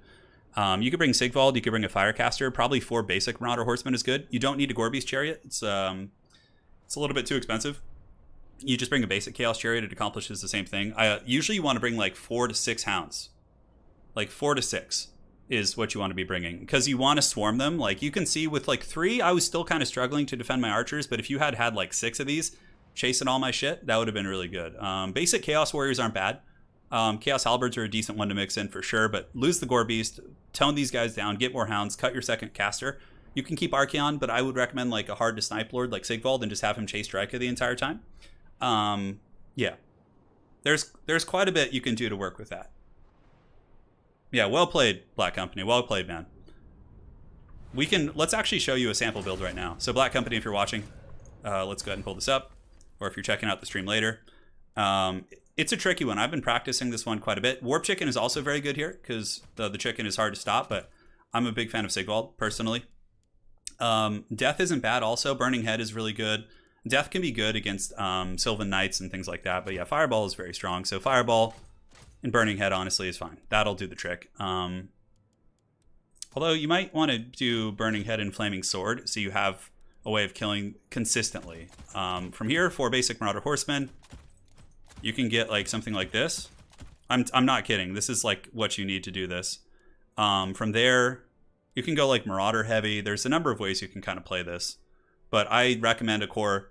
If you're not sure about your micro, just go with 5 hounds. That's going to be okay. And you can like put them in 2 groups, and you just have to really be splitting them up and like stressing out the Wood Elf player to the best of your abilities there. The other heroes kind of suck. You don't really need great weapons, obviously. Mirror Guard are good. They're durable. They're hard to kill. And yeah, you can honestly just go with like a Chaos Warrior front line, like something super meaty like this. And this is going to give people, like Wood Elf players, a lot of stress to deal with. Because you have good infantry quality, Dryads will get massacred. The only thing that will beat you is Bladesingers, but Bladesingers you can Burning Head and use your Horsemen to focus them down. The Hounds are for pressuring archers and just being annoying across the battlefield. And then from here, spending that last 1,000 gold is a little bit tricky. Now the issue becomes if they go Durthu, but believe it or not, Sigvald can actually do work against Durthu. And then you can use Flaming Sword of Ruin on your Horsemen to drag down a character like Durthu. But the last 1,000 gold, I don't know how I would spend that. Chaos Knights actually, I think, suck here. Chaos Knights in general are just kind of a shit unit, so I wouldn't bother with that. Could bring like a Feral Manscore, but again, that's going against the principle of this build, which is basically just trying to make it very hard for them to snipe. You could bring a Foot Exalted Hero if you want. Just bring him, here, go very cheap. Like that, and then use the last of your gold to, get another Marauder or something. The Foot Exalted Hero with Hellfire Sword actually can do some decent damage against like characters like Drika and things like that. Also decent against Orion, because he's not good at killing foot characters. So that gives you even more to fight Orion business. And yeah, you could like, from here, you could honestly just Chevron your Chaos Warriors, make them like even better. Like, because their stats are pretty damn good. So something like this would be like very good against Wood Elves. Give it a try. You can take out the Exalted Hero, add some spice of your own liking. Like, you could throw in a single Manticore to get, like, some gooning potential, to, like, dive their caster. You just got to be careful with it, but, like, you could get another Marauder Horseman, maybe. You could throw in, like, a Throwing Axe just in case you bring some big armor. You get the picture. So, there you guys go. Hopefully you enjoyed that. And now we're going to do the FFA. All right, so it is time for the dreaded FFA. Well played to you, my friend. Turin FFA. And let us host the game as... no, we're playing. We're playing in the FFA. Come on. Come on. Chaos Knights on their adorable little Doom Ponies. I know, they're just terrible. First come, first serve. Come join the fun as we end the stream on a glorious FFA. We will do the Warpstone Crater. We did that last time. I really like Watcher's Peak. It makes for some really strange battles. Yeah. It makes for some strange battles. All right, so oh, look, we got Garland Green in here. We got the Falcon and WTK. All right. Hey, y'all. Hey, yeah, sorry, Black Company. It wasn't letting me type back to you. I see your message. I hope you're still here. Yeah. So let's get the blocker up to surprise you guys and have some fun. So we'll get the Condom Wolf blocker. And what map do we want to do? Watcher's Peak is a fun one. Let's do the street battle one. That one's fun. Okay. Let's roll the wheel for this. I can't decide what I'm... you know what? What's a really fun build? Let me just scheme for a minute, guys.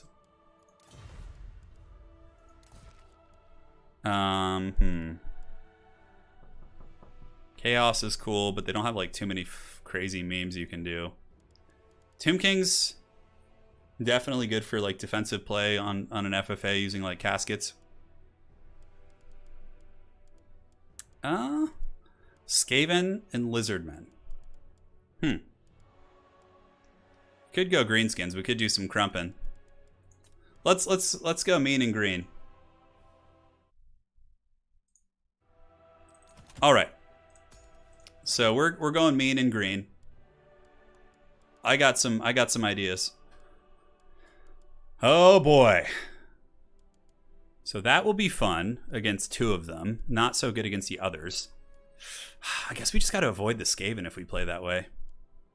Yeah, I don't know. Well, okay, let's get you. Because of course. We're going to go some greenskins. Yeah. We're going to go greenskins. All right.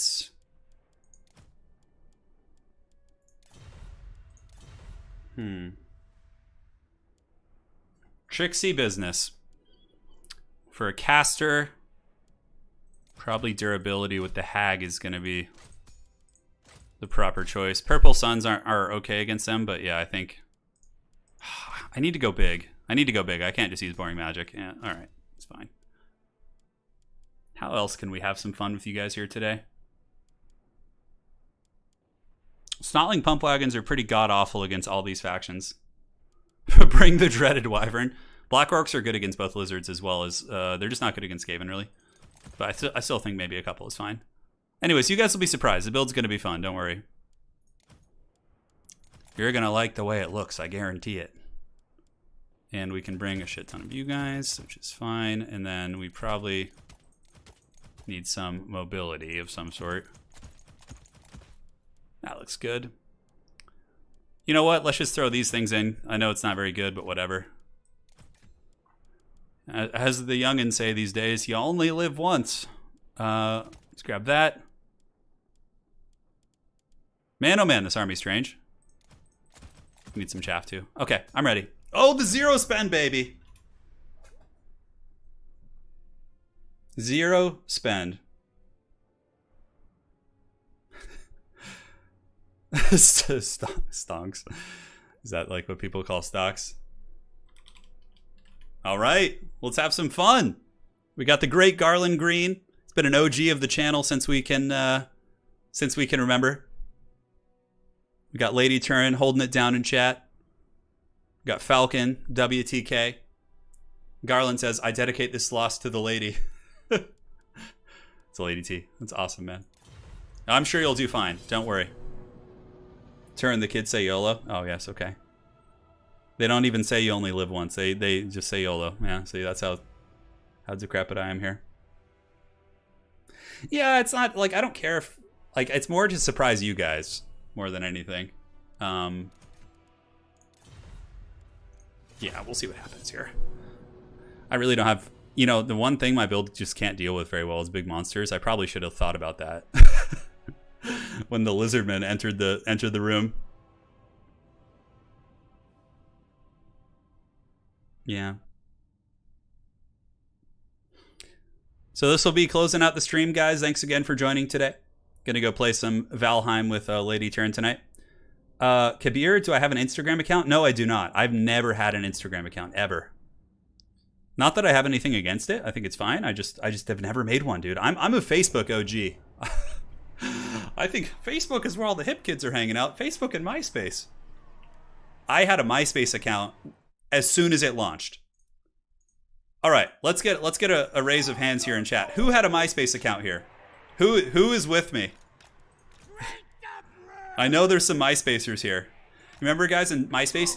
So in MySpace, you literally had a top 8 where you picked your top 8 favorite friends and they were in your top 8 on your like front page. That shit caused so much drama in high school. Oh my god. It's like if you didn't put like your girlfriend on your top 8 or like your close friends. It was like there was like drama. It's just, oh my god. All right, let's hear it. Let's raise it up for all the MySpace folks out there. Okay.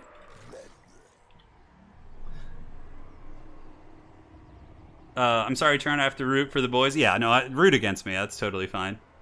I had one of the first MySpace accounts. All right, you know, we got some mixed. I'm 40. I remember MySpace, as Shopee saying. Professor Pone's got a MySpace. Yeah. Oh my god. Yeah, those were some days. My sister had one, but I didn't see the point. Yeah, I had a MySpace. Just deleted my MySpace 2 months ago after forgetting it for over a decade. I went back to try and find mine to show Lady Turin, but some of the haggard, cringy high school pictures I had, but I couldn't find any. Ready? So, yeah. So basically, our army, we have the Big Chungus, we got the Rogue Idol, we also have the Swamp Fangs back here. So Swamp Fangs are going to be here, you know, clubbing, having some fun. It was so laggy that game, so I figured you guys deserved it. Now, High Elves are definitely a good fight for us. With this army, so we'll probably like head that way. Yeah, and the Rogue Idol can be in group 4 and just like maybe throw some boulders over here. You are pushing my mental cinema here. Sparty should skip the hot dog costume. Oh my god, what's going on? Fun facts, I got permabanned from MySpace forums. Pwn! Oh no. By the time, yeah, so MySpace I had from like 2000 what? When it first came out, I was like, what, a sophomore in high school, a junior? So that would have been like 2003 or 4. And then I got Facebook as soon as college came out. It came out when I was in college in like 2006 or 7, and that was it. Oh man, I am just not well equipped to deal with these armies. So Skaven, let's see what Garland has. Garland's got a warlord, some mortars. Yeah, no way in hell we're going into those mortars. And then for the lizards, they're, oh my god, okay. I might actually just have to fight the lizards here, because if I get sandwiched, I'm going to lose. So, yeah, okay, that's good. The Skaven and the High Elves are fighting. I'll fight the lizards, which is probably going to be me getting wrecked, because they have all this, like, terror, and we're fighting very close to the edge of the map. He's got even a Dread Saurian here. Oof, the Shredder of Lestria. Yeah. It's crazy stuff, man. That's so funny, Pwn. I'm going to get dunked on by Falcon here. Like, fighting, I should probably actually move to the center streets. You know, yeah, the Rogue Idols has the right idea. It knows. So we'll just do a little bit of loose skirmishing here against these guys and just poke. And then we'll, because fighting by the edge, my shit's just going to get terror-rotted. And I'm just going to lose, so we don't want that. Let's get some points at least by shooting the Dread Saurian. That's nice. We get like 100 points there. And let's go to this, like, street here. Grom the Paunch can go, like, harassing the other combats. And yeah, the horde is moving. The boys are going. So can we throw any boulders to get involved in this combat here? Oh, I think we have some council guard in this alley. Oh my god, look at this Skaven blob. We got to go for it. The little skinks are hunting us. We're just doing some light skirmishing. Yeah, at least we're getting some points on the board. All right, Rogue Idol's throwing his boulders. Grom the Paunch is chilling. I'm gonna go like. I'm going to throw boulders at the Skaven force, but then use Grom against the High Elf force. Like, fighting... If I fight here, my shit routes right off the edge of the map. Rogue Idol hasn't made contact yet. It's going after Council Guard. Let's go corral the High Elves in with Grom. Now that the Dread Saurian's overextending a little bit, we can kind of move up. Having a hustle here, which is unfortunate, but, you know... Poke the Dread Saurian, bring down the Dread Beast. Grom the Paunch, eyeing his prize back here. There are some princes coming in. Oh, I hate when it gets like stuck on my mouse and I can't like click on units. Ugh. All right, so we got some damage on the Dread Saurian. Not probably worth it. God, why is it always stuck on Grom the Paunch? I hate when your mouse gets... FFA has like a bunch of janky shit like that. All right, so Garland and the High Elves having a glorious fight here. We can't quite... How do I get that unstuck? I mean, do I have to like minimize or something?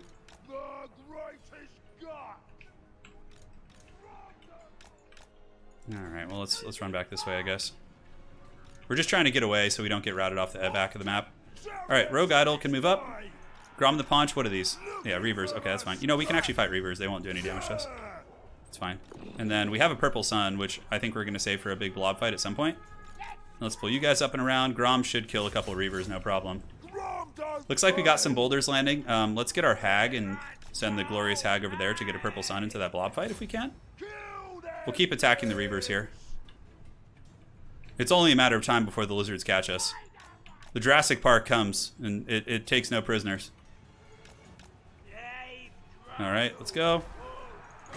Oh my god, please. Are we in range yet? Where do we go here? Yeah, I think this is the spot. Oh god, I'm gonna have such a hard on when that goes off. Okay, so the lizards are coming. We can square up here to fight them.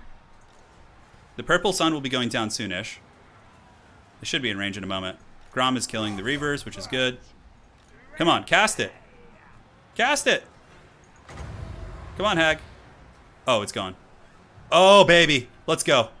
Give it to me, precious. Oh, the overcasted Purple Sun. Oh, yeah. Give me all those points. Look at our points just going up. Not as much as I thought, but certainly not going to complain. All right, so let's get the Spider Riders. Grom the Paunch needs to come back. See, now we're going to have no magic to fight the lizards, but that Purple Sun did get us some okay points. So now we got the lizards in this, like, alley here. Do we actually just rotate up and away, or do we fight them in the choke here with Big Chungus? I feel like the Purple Sun may have had an effect on that fight, but... Okay, let's just do this then, I guess.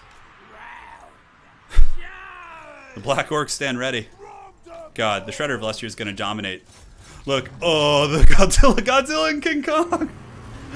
Oh, yes, the atomic clap. Alright, let's get in there. Grom the Paunch as well. You need to focus that thing down. Black Orcs move in.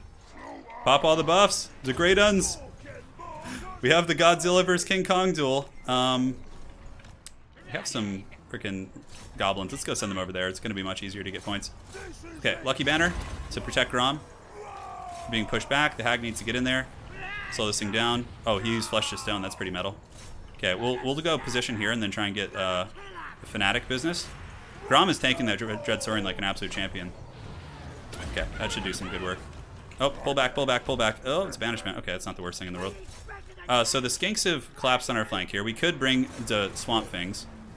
We're starting to get some damage, but now the problem is the Hiles may flank us. Yeah, he got us pretty good with that banishment. I wasn't paying attention.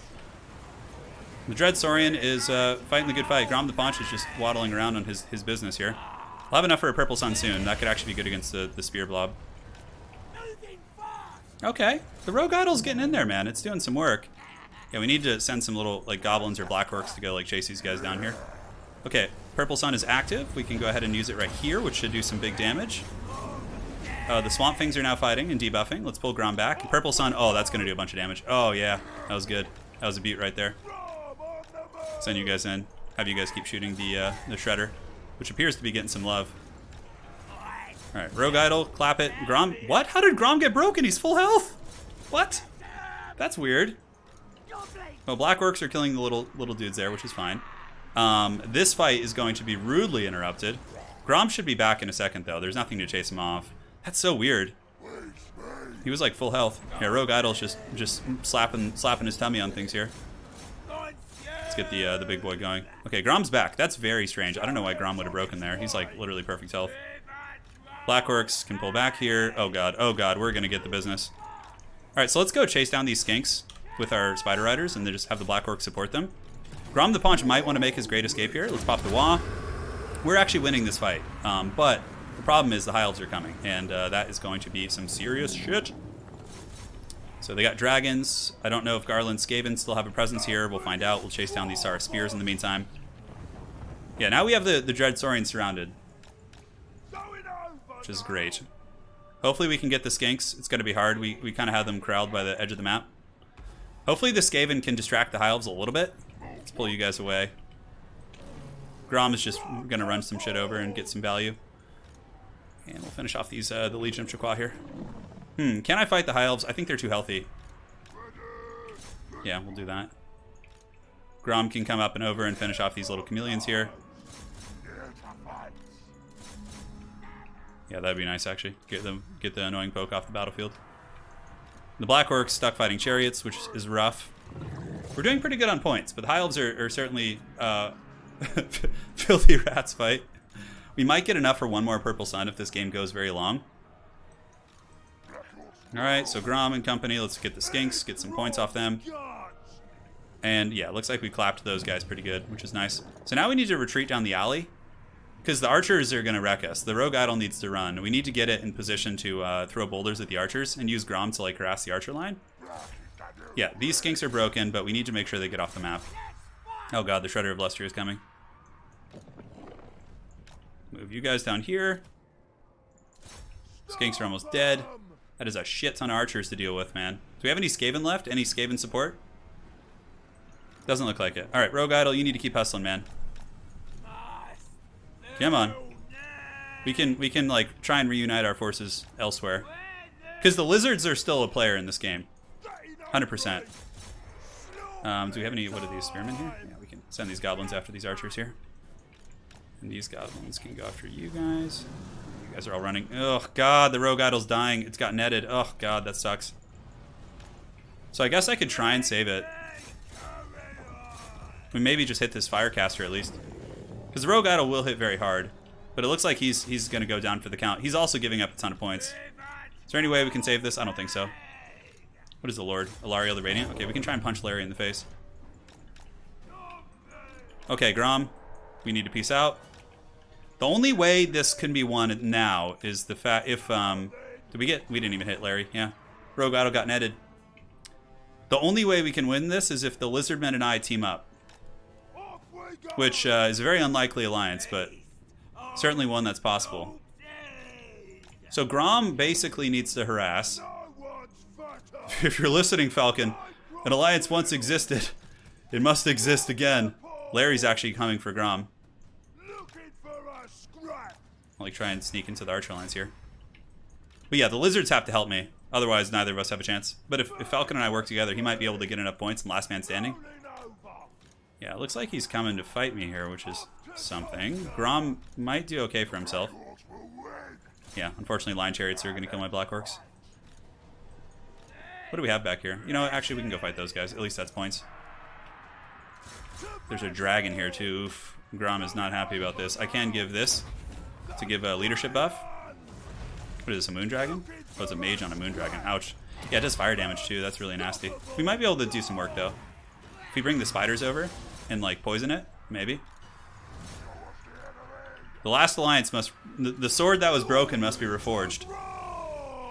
We need Grom to hold. His melee attack's 101 right now. We are actually killing this mage. Which would be a really nice pick if we could get it. Grom's trying. Let's pull around and try and trap this character in. Okay, 2100. That's good. Keep chasing, keep chasing. The lizard men are just kind of chilling on vacation here. They need to get involved. Look, I'm working my butt off here to soften up the High Elves.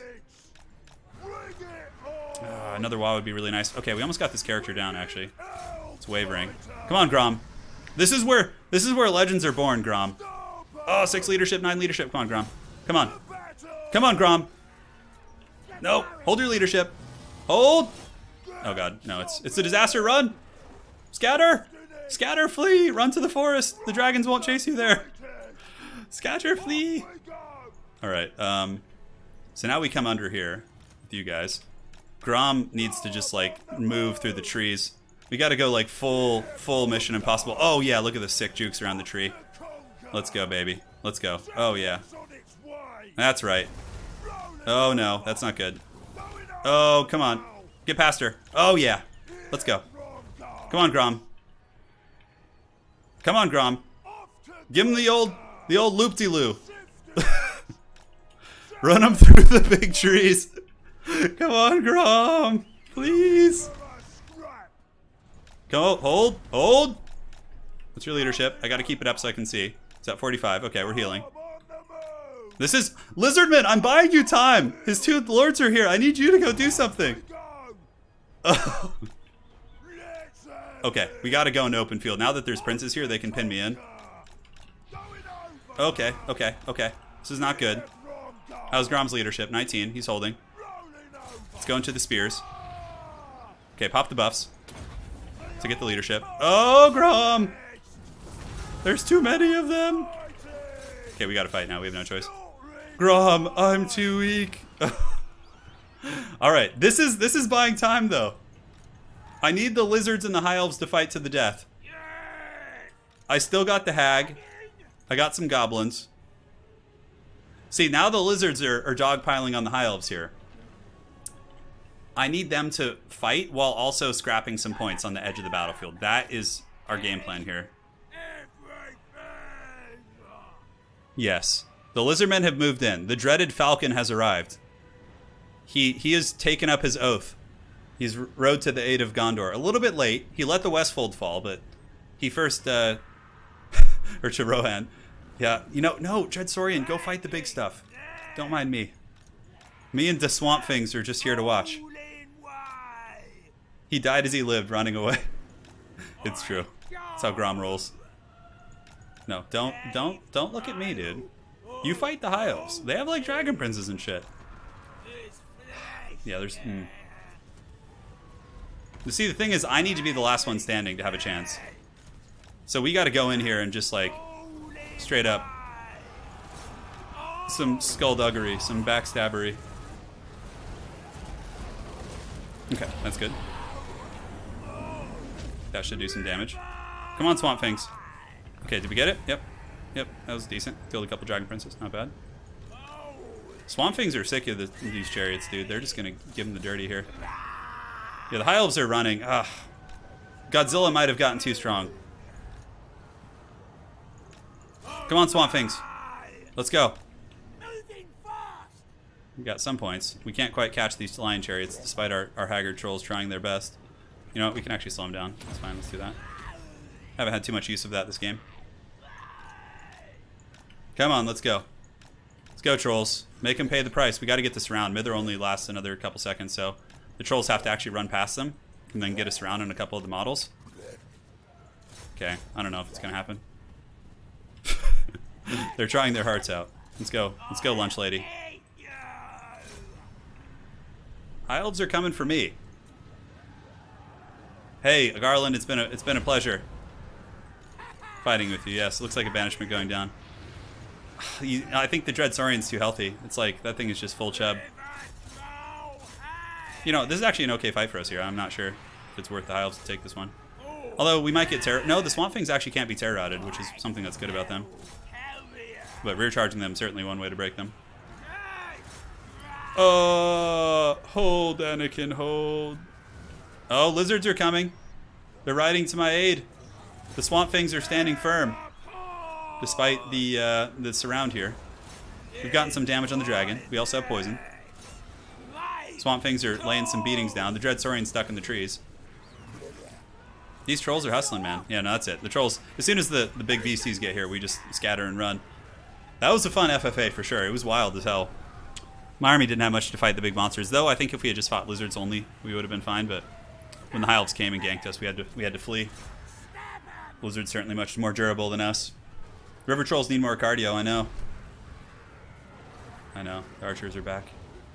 All right, little goblins, get what points you can.